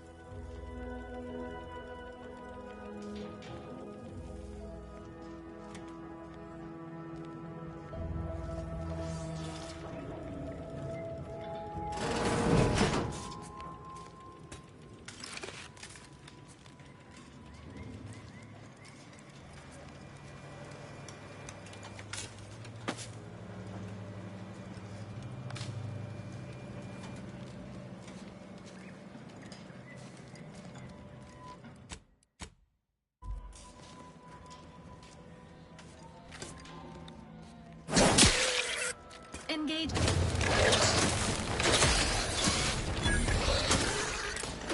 How? Give the order and I'll take care of him, Commander.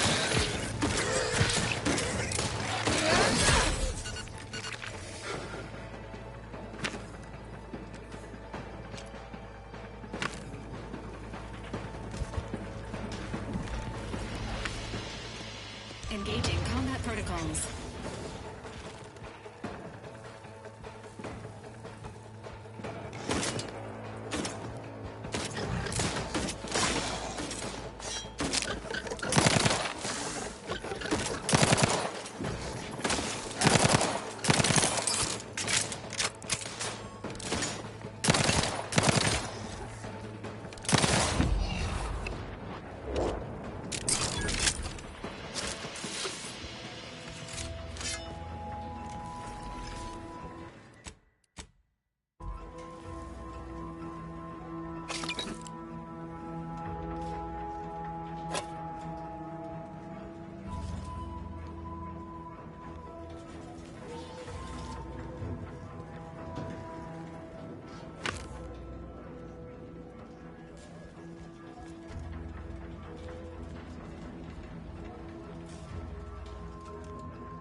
Commencing combat-related activities.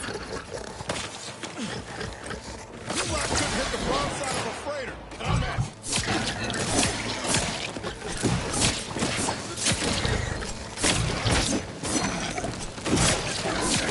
Sequencing attack strategies. Health benefits available.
Great.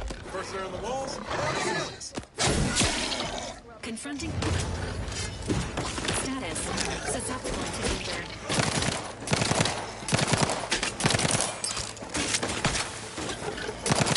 Don't make me bury another agent!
waste them on your over here.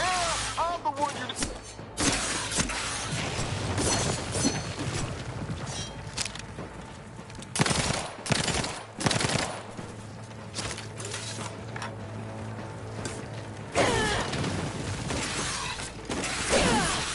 Emergency protocols ready.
Again, to look for this protectorate idiot.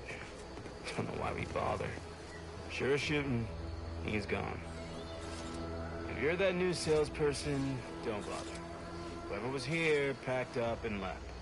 I just come out here to tick boxes on Milver Street's list. And it's easy bits.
The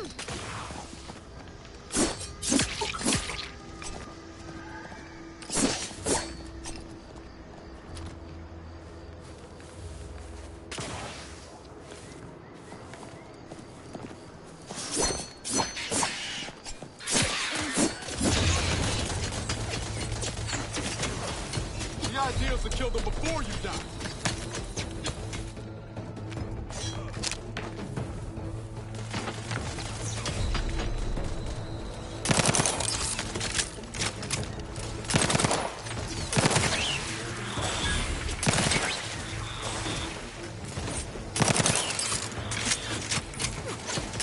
Ready to take the heat off you, Commander.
Oh, what's this?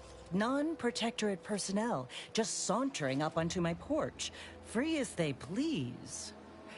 Admit I'm accustomed to a higher standard of precaution.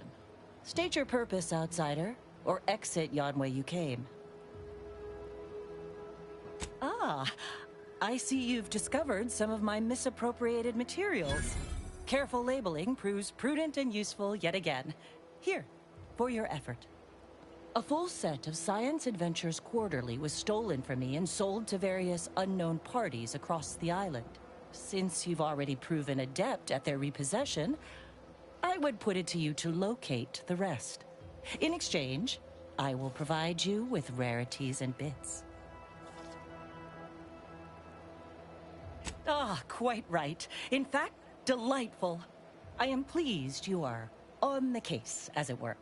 So very Zane and Buddy. Return again when you have another 4 volumes, and I will trade them for more valuable oddities. Stay true, outsider.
Agent Ibarra, you failed to take your daily supplements 3 days in a row. Vitamins are a vital tool in aiding wound healing and achieving your long-term health goals. We've talked about this, Val. Ain't polite airing folks' private health information in front of others. If oral capsules are not your preferred delivery method, suppositories may be a viable alternative. All right. I'll take the damn supplements. The normal ones. And maybe I'll examine your courtesy settings while I'm at it.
I must say, I have many reservations.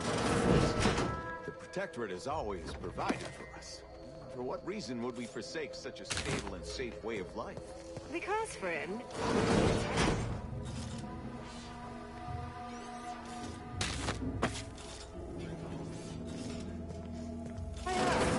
No, it's just something you can do on your own.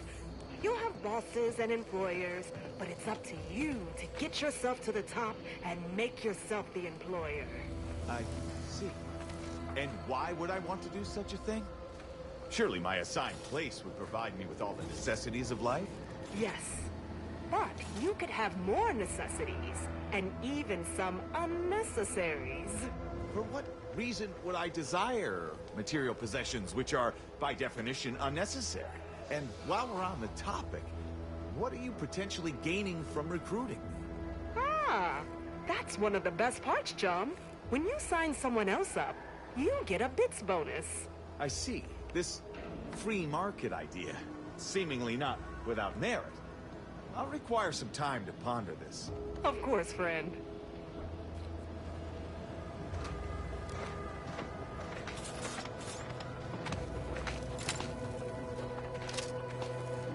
It's not a totally baseless idea.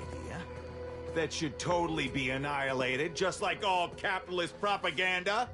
Praise the matriarch!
leisure activities. Our sovereign is here to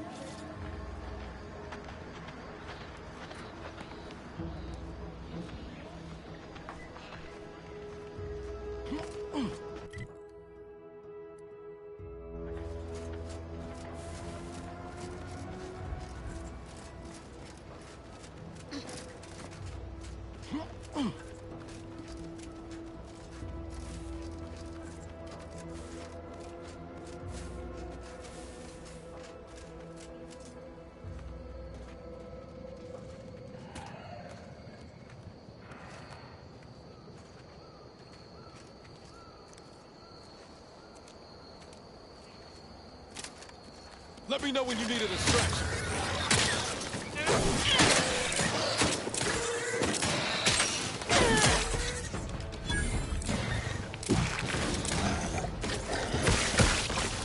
I'm the one you need to worry about. Safety protocols ready.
unexpected ingress discovered. This path may allow you to bypass many of the bridge's defenses, Commander.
Take a look at those corpses they've got strung up.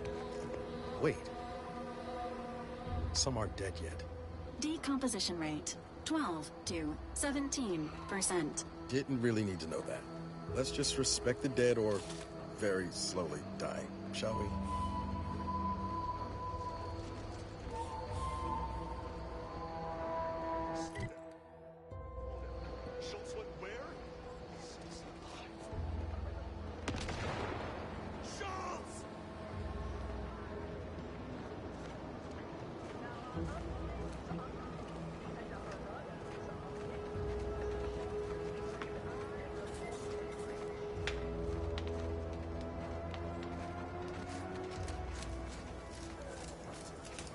Anyone got lamps on Schultz?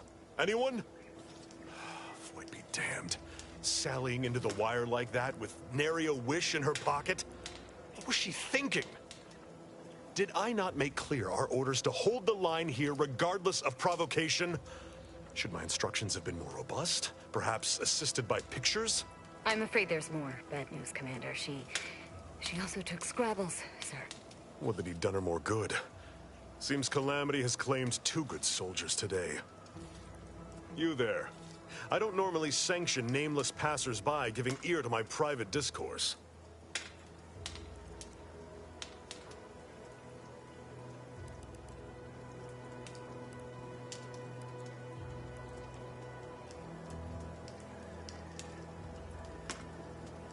That right. Earth Directorate. Not many would claim such affiliation these days. None from Arcadia have the knowledge to lie about it. What's your business at the Vox? Sounds serious. Were it in my power to offer aid, you'd have it. Alas. Whatever your purpose, I feel a contractual obligation to warn you against setting a heel past this base. If you go any further, you go alone and at your own peril. No Antes forces are permitted beyond the forward position upon pain of disemployment and possible litigation. Our orders are to sit and mind the store for as long as need be. It is difficult for me to accept such laudations at the moment. given recent losses. But I suppose you make a fair point. By steadfastly holding the line here, we forestall any retribution the Protectorate would seek to inflict upon Fairfield. And we will continue said watch until orders change.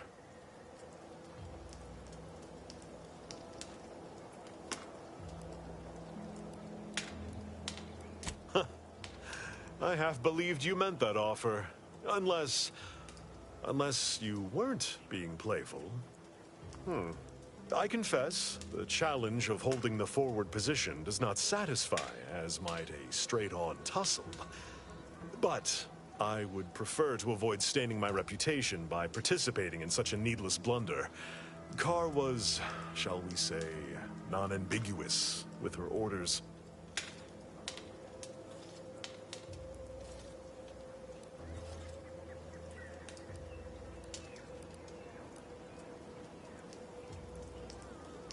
Far be it from me to speak poorly of a superior, but I have pondered over her choices as of late.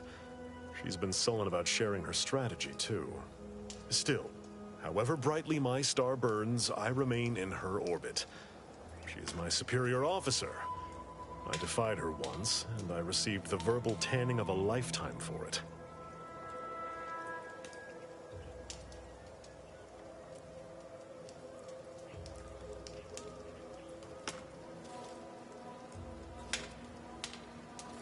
I'd thank you to affix some ballast to that name when you speak it.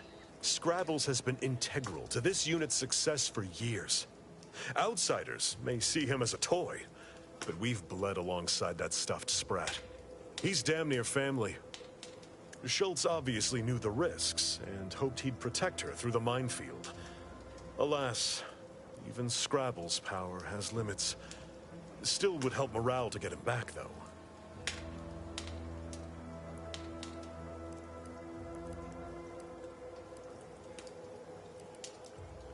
I'll pardon your skepticism given your lack of acquaintance, and say only this. Ask not what Scrabbles achieves for us, but what we can achieve with him. Before you depart, a final word. Stay out of the minefield. I won't be the one who answers to Carr when the Protectorate mistake your rootless gallivanting for encroachment.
to relieve himself, but I reckon that was a handful of hours ago. I see you haven't gone and blown yourself up yet. I'll be spaced. Scrabbles! And hardly the worse for wear! You've no grasp of what his return means to this unit. Scrabbles was originally a gift from my daughter. He fought with us during the Consolidation War, and has seen this squad through every hard deployment since leaving Tau Ceti. He's also packed with some of the finest grade stimulants this side of legal. Here, for your trouble. Livener like that comes in handy when you're in a pinch.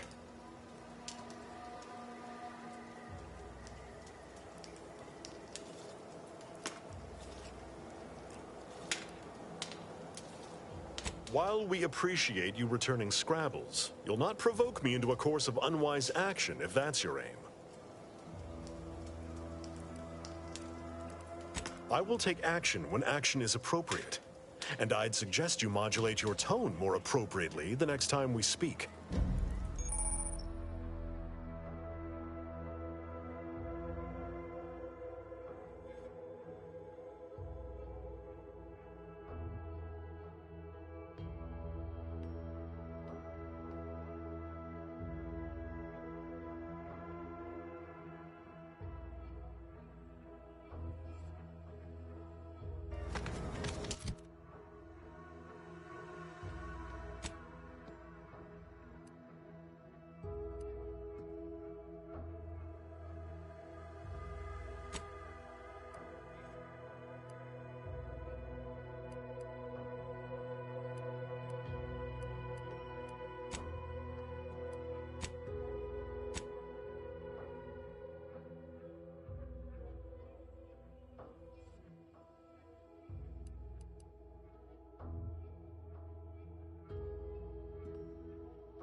Closed.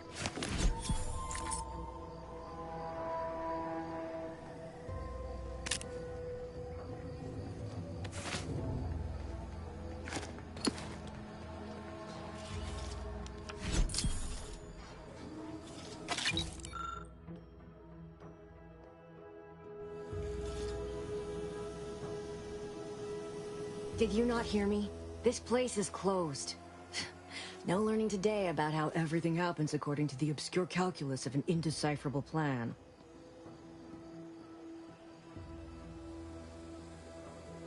Why are you asking? Who are you? The people she tried to kill. I, the architect. I had no idea. I wish I could say it was unbelievable.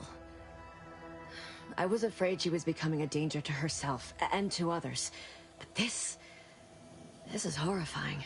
Yeah, imagine how we feel. Why don't you tell us where she is so we can make sure she ain't being a danger to herself or others?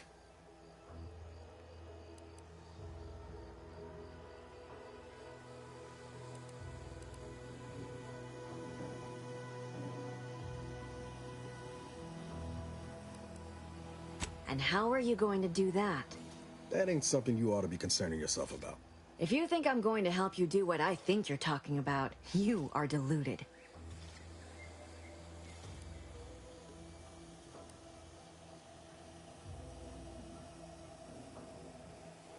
I may be deluded, but you're lucky you ain't dead. Seeing how she seems partial to using her friends as victims. Does she? It occurs to me that you have provided no proof of what you're accusing her of. Why don't you take a long look at me? This is all because she betrayed us. Her team, her friends, even the one whose life she saved in Triangulum. By the Architect. You're Niles, aren't you? She mentioned you a few times, but refused to elaborate. All I knew was that she was fond of you, and that you were dead. She was fond of me? Then why? Why would she try to kill me? I can't say, but it may be one of the things she anguished over. An anguish I fear finally overwhelmed her, and could likely be what's driven her to her present course of action.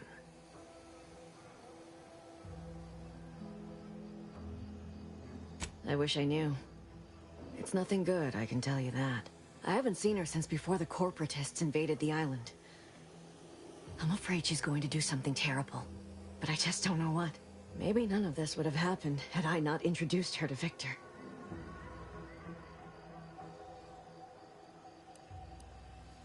How did... You saw her terminal, didn't you? Victor's an Order archivist. We were all friends for a time.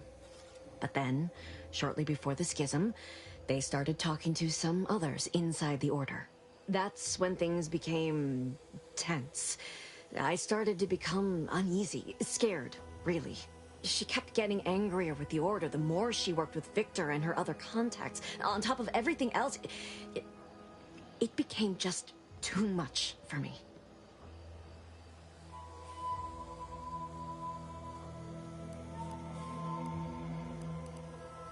Among other things.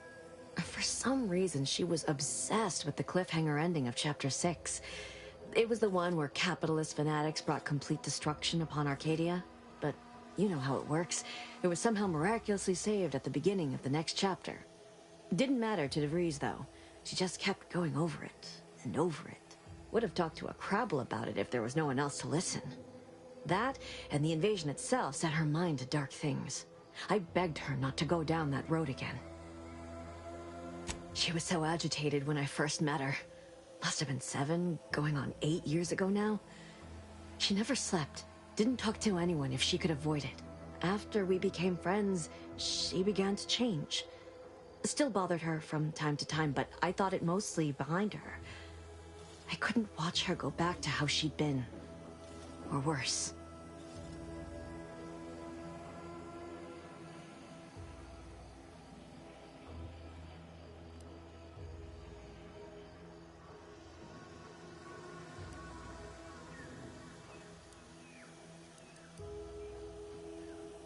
We became friends when she... well, she saved me. I'd said something without thinking. Must have been distracted. We all know to watch every last word we say. For some reason, she interceded on my behalf with an arbiter. And she convinced him he didn't hear what he actually did. No one does that. Void, I didn't think anyone could.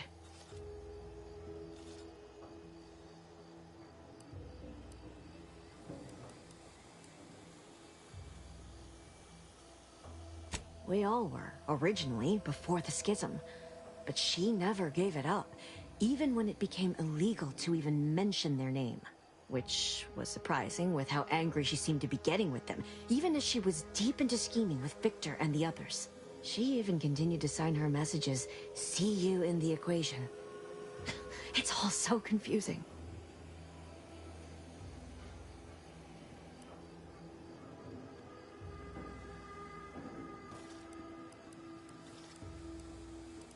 What do you mean? It was where she worked. One of the Protectorate's communications hubs. She didn't speak of it much. At least to me. She may have spoken to Victor about it. She ain't the only one. It's difficult to explain. She spoke about things in unfamiliar ways. I felt her words to be freeing, at first. But slowly, I began to feel unmoored, doubting everything I ever knew. She said learning the truth of things was worth it. But now I question whether her truth was just more of her penchant to sow chaos, no matter who may be caught in her schemes. Some days I wish I'd never listened to her at all. Others, I can't help but miss her. Even with everything. Know a little something about that, too.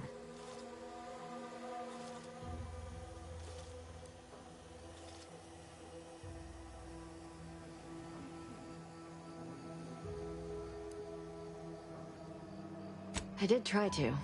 Once. After the corporatists invaded Paradise Island and took over Fairfield. They seemed to let anyone in there. Some boisterous fellow even tried to recruit me.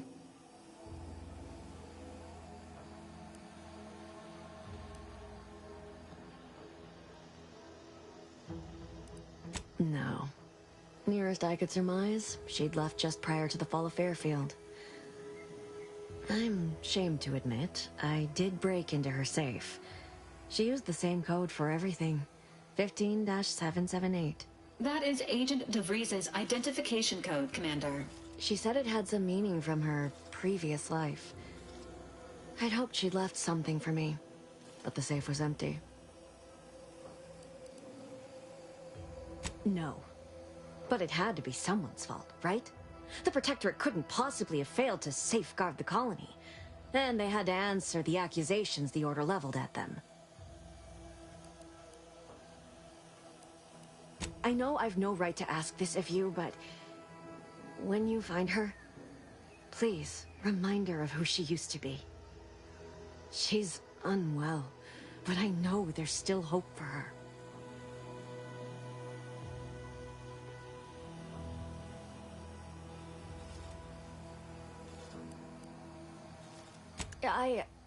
I understand. Perhaps it actually is for the best. I truly cannot say. You just saved your own life by saying that.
Training facility is likely to result in violent arbitration. You hear that? Sounds like a Dragoon tropping about. I don't fancy making its acquaintance. It ain't just the Dragoon to worry about. Those turrets will also put the hurt on us if we get too close.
concern for the commander's well-being.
Sequencing attack strategy ready to ascend.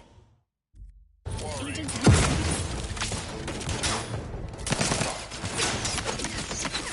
Spot couldn't hit the broadside of a freighter. dispensing life preserving. Lights flashing before my eyes, Commander. Revive me.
You had my back.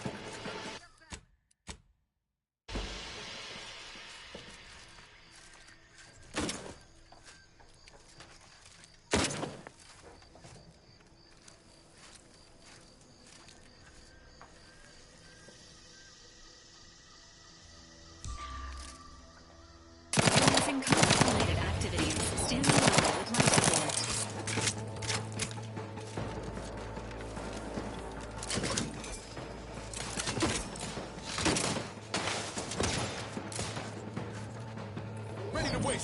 On your command.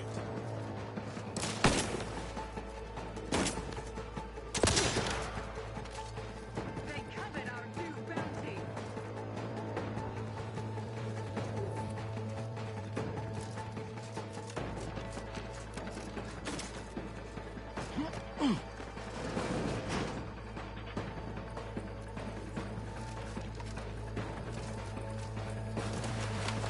Anybody see us? Sustain the system!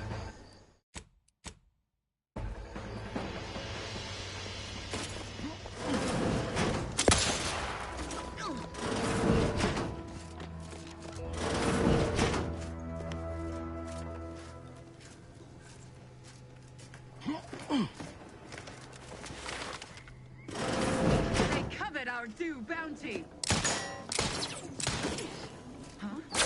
Got a distraction for you. On that.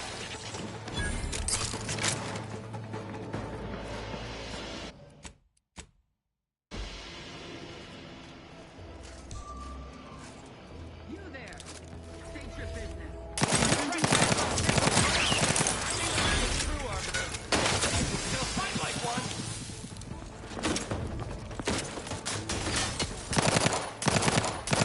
Victorate endures.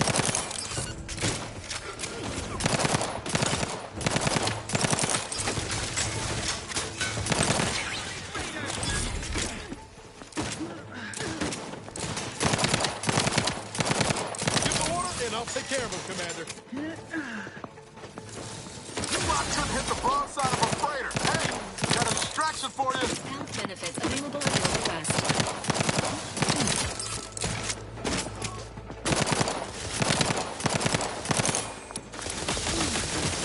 Providing a host.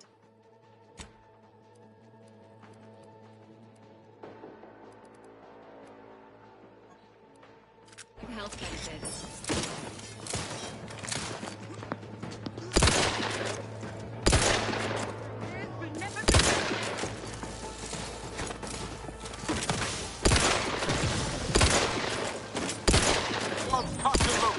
Just get the thing. Your Valerie unit requires service. Engaging combat.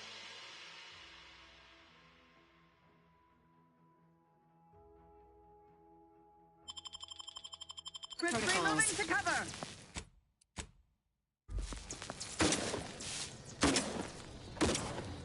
Entering a conference. For our beneficent leader. Sensibly, I must reload. Hastening to cover. All the ones you need to worry about. You lot couldn't hit the broadside of a freighter.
Arbiter.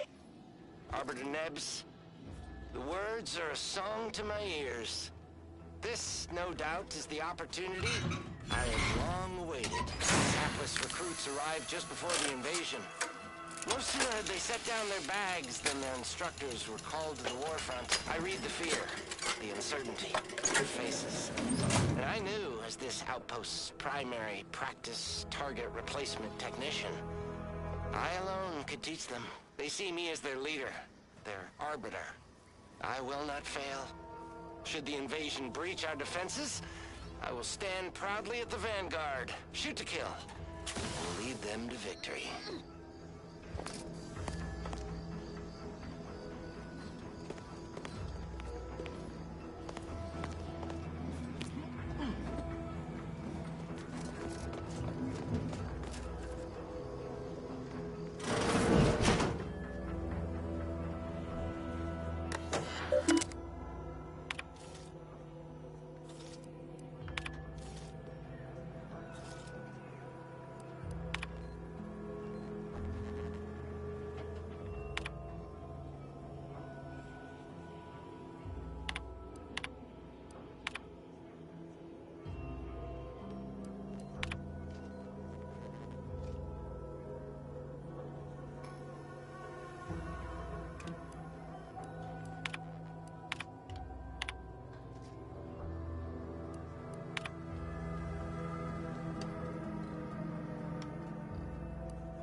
I was hoping I would get something here good. I guess not. Can't open this.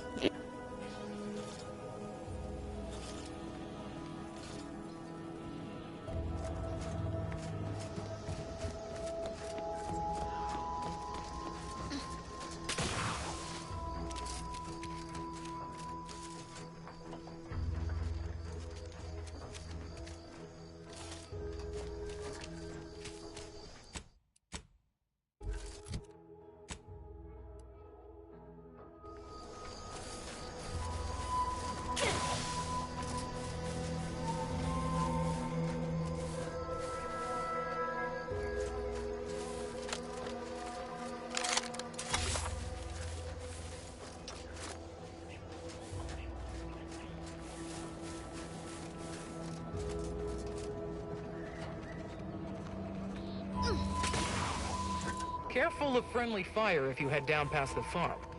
Last time we wandered past, they opened fire on us. A real code 472. 472 means they're gonna fill anything that moves full of holes.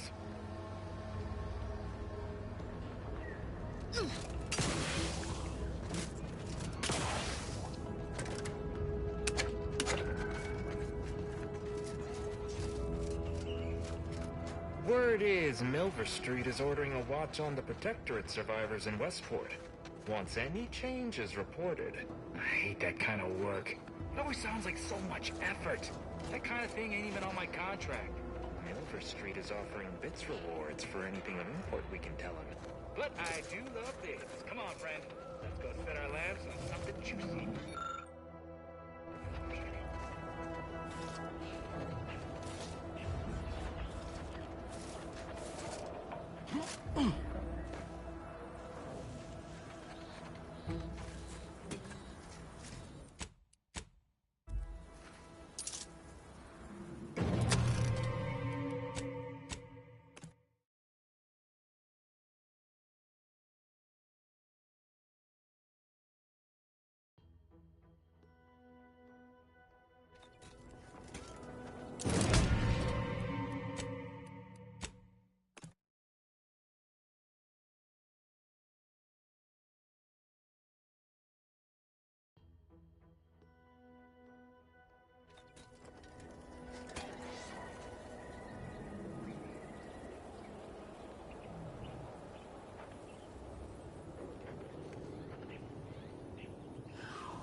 Think about the damage those Crabbles are gonna do to my machines.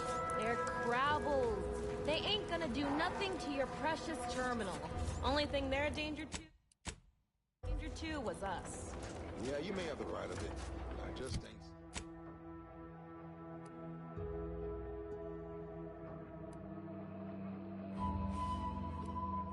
Ain't certain.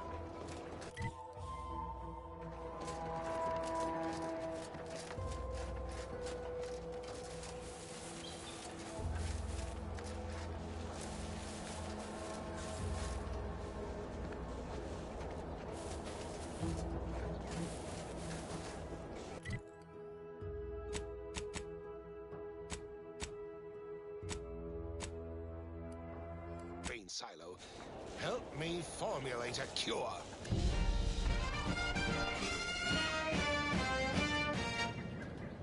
Hello? Calling out to any random, non-kill crazed passerby who can hear this? Yes, you. I am trapped inside the research lab at the former site of the Eden's Bounty Agri-Center. You must help me. You must! My subordinates have become homicidally irritable, though remain unaccountable for their actions.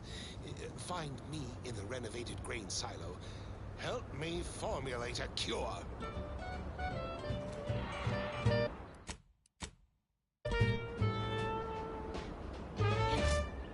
Hello? Calling out to any random... These anti-soldiers seem twitchy to you? Might want to sneak our way in. I am trapped inside the research lab at the former site of the Eden's Bounty Agri-Center. You must help me. You must! My subordinate...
rest in a state of ceaseless perturbation.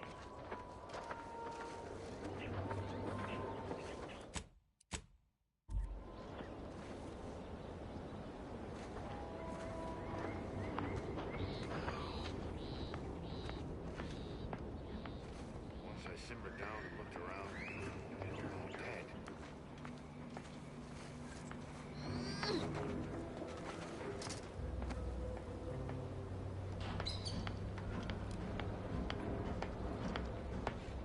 Agents, prepare for combat. The way they've fallen over every little thing. The void was that! A complete and utter misuse of my time.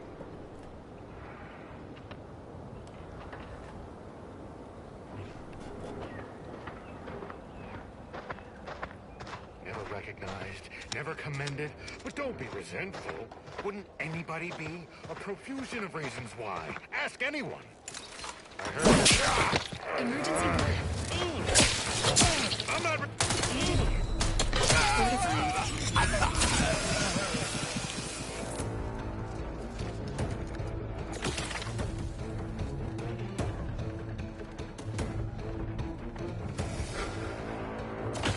Ready to take the heat off you, Commander. Just say when.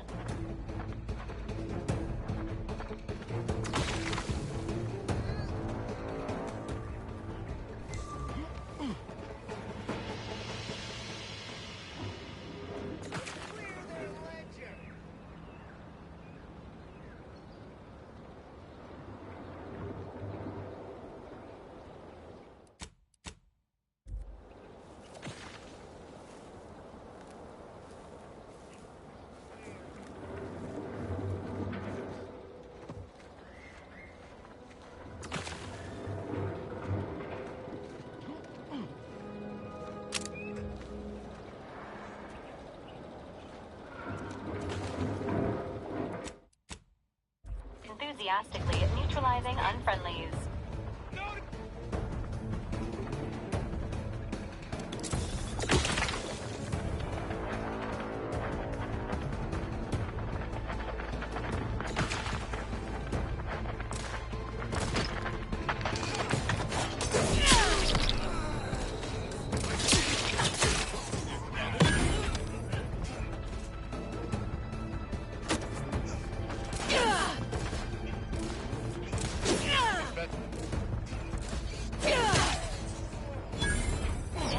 With life support.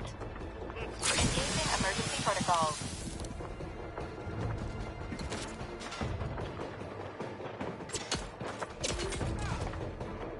Please seek treatment for bodily...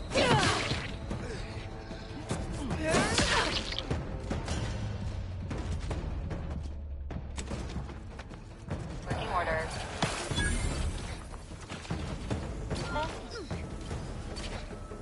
Commander, watch your...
Closing in. Heard something.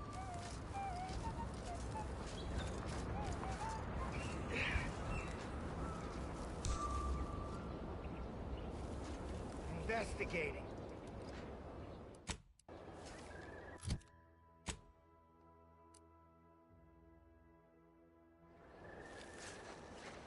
Ain't nothing there. Oh, damn near whatever. For hours!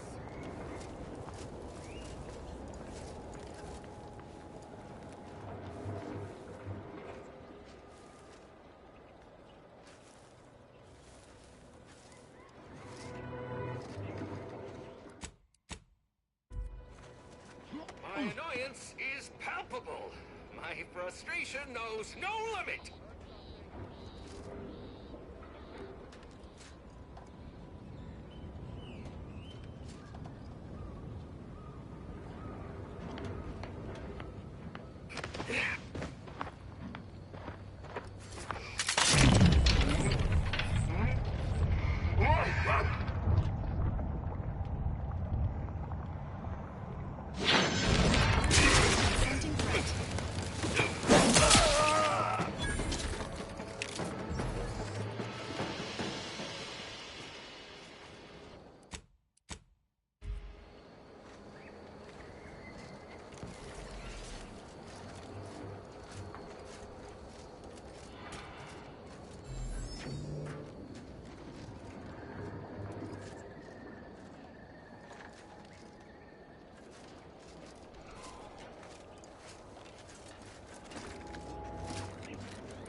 What do you mean you're leaving?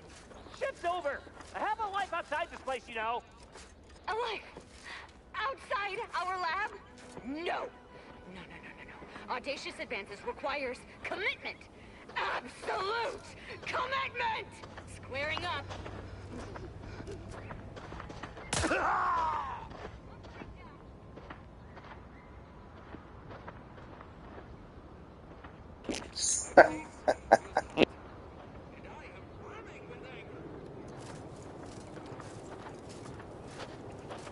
Not friendly life form detected.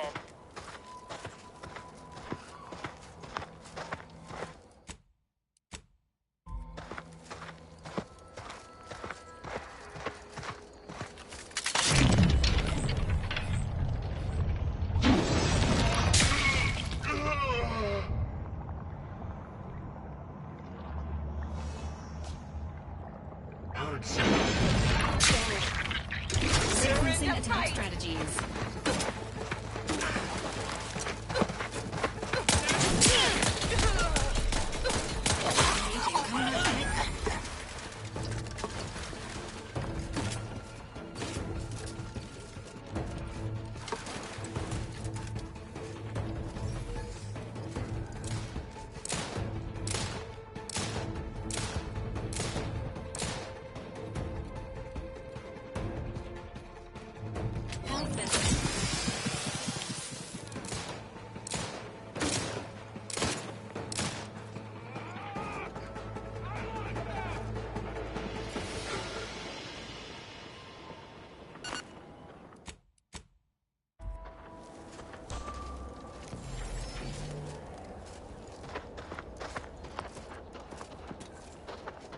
Heard something.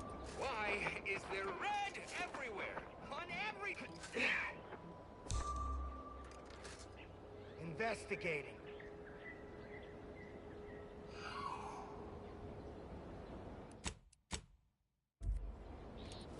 Ain't nothing there. Once more, I find myself...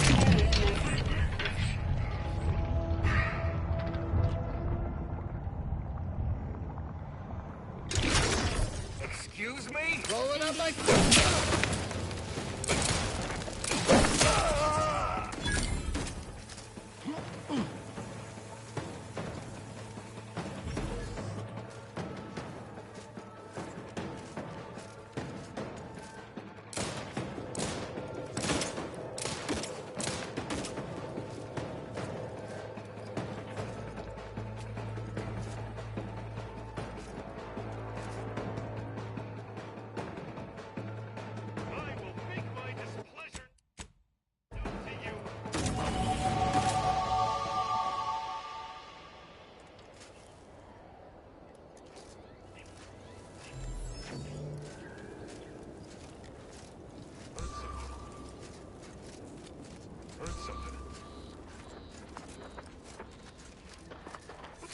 damn commotion? Huh?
Attention.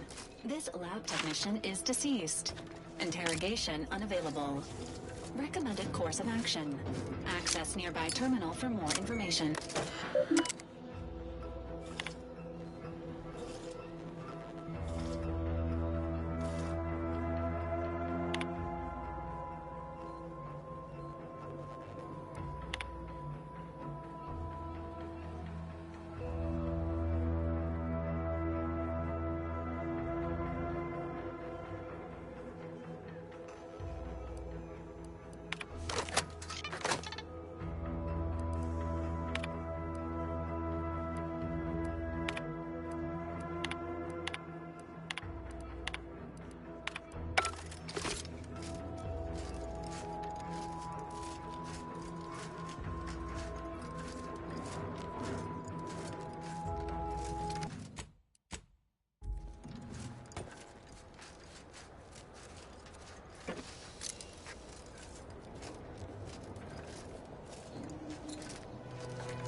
Damn irritating. Got eyes on some no.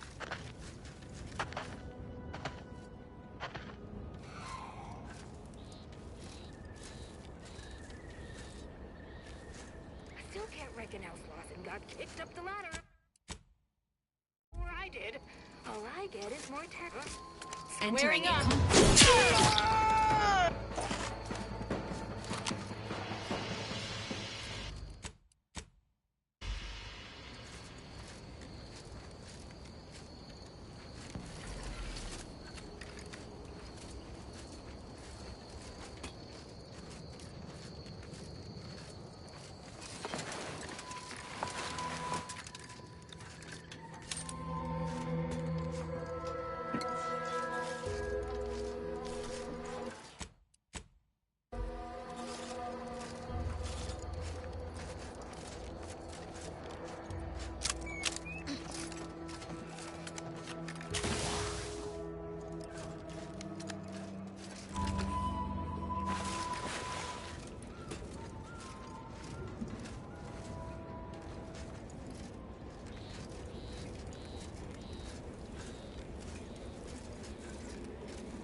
Whoa, what is this? 167? Oh, shit.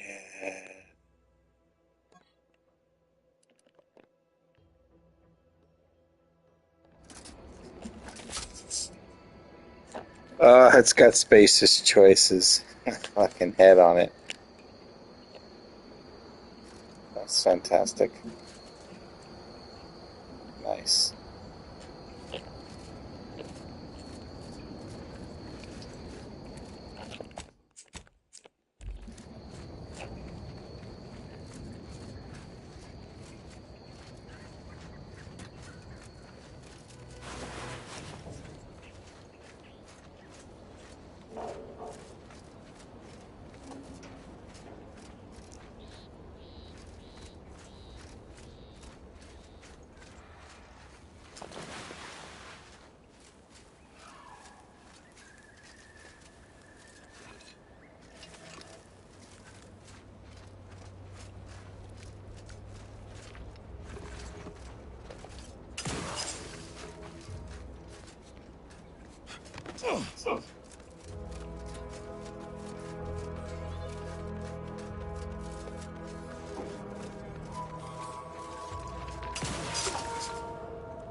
Following the rules ever get anybody.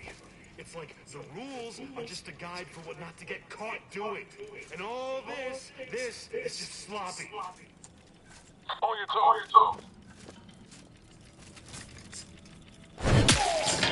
Commencing conflict.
Hello. Time to sever ties.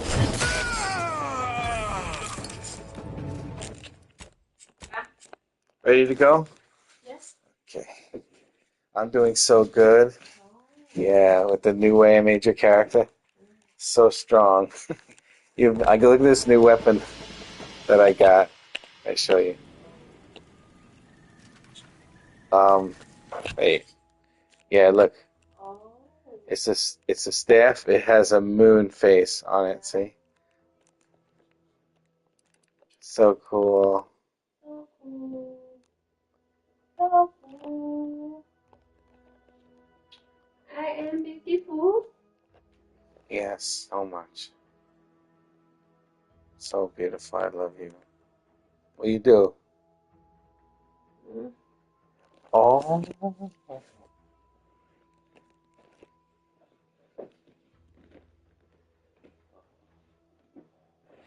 You do toes?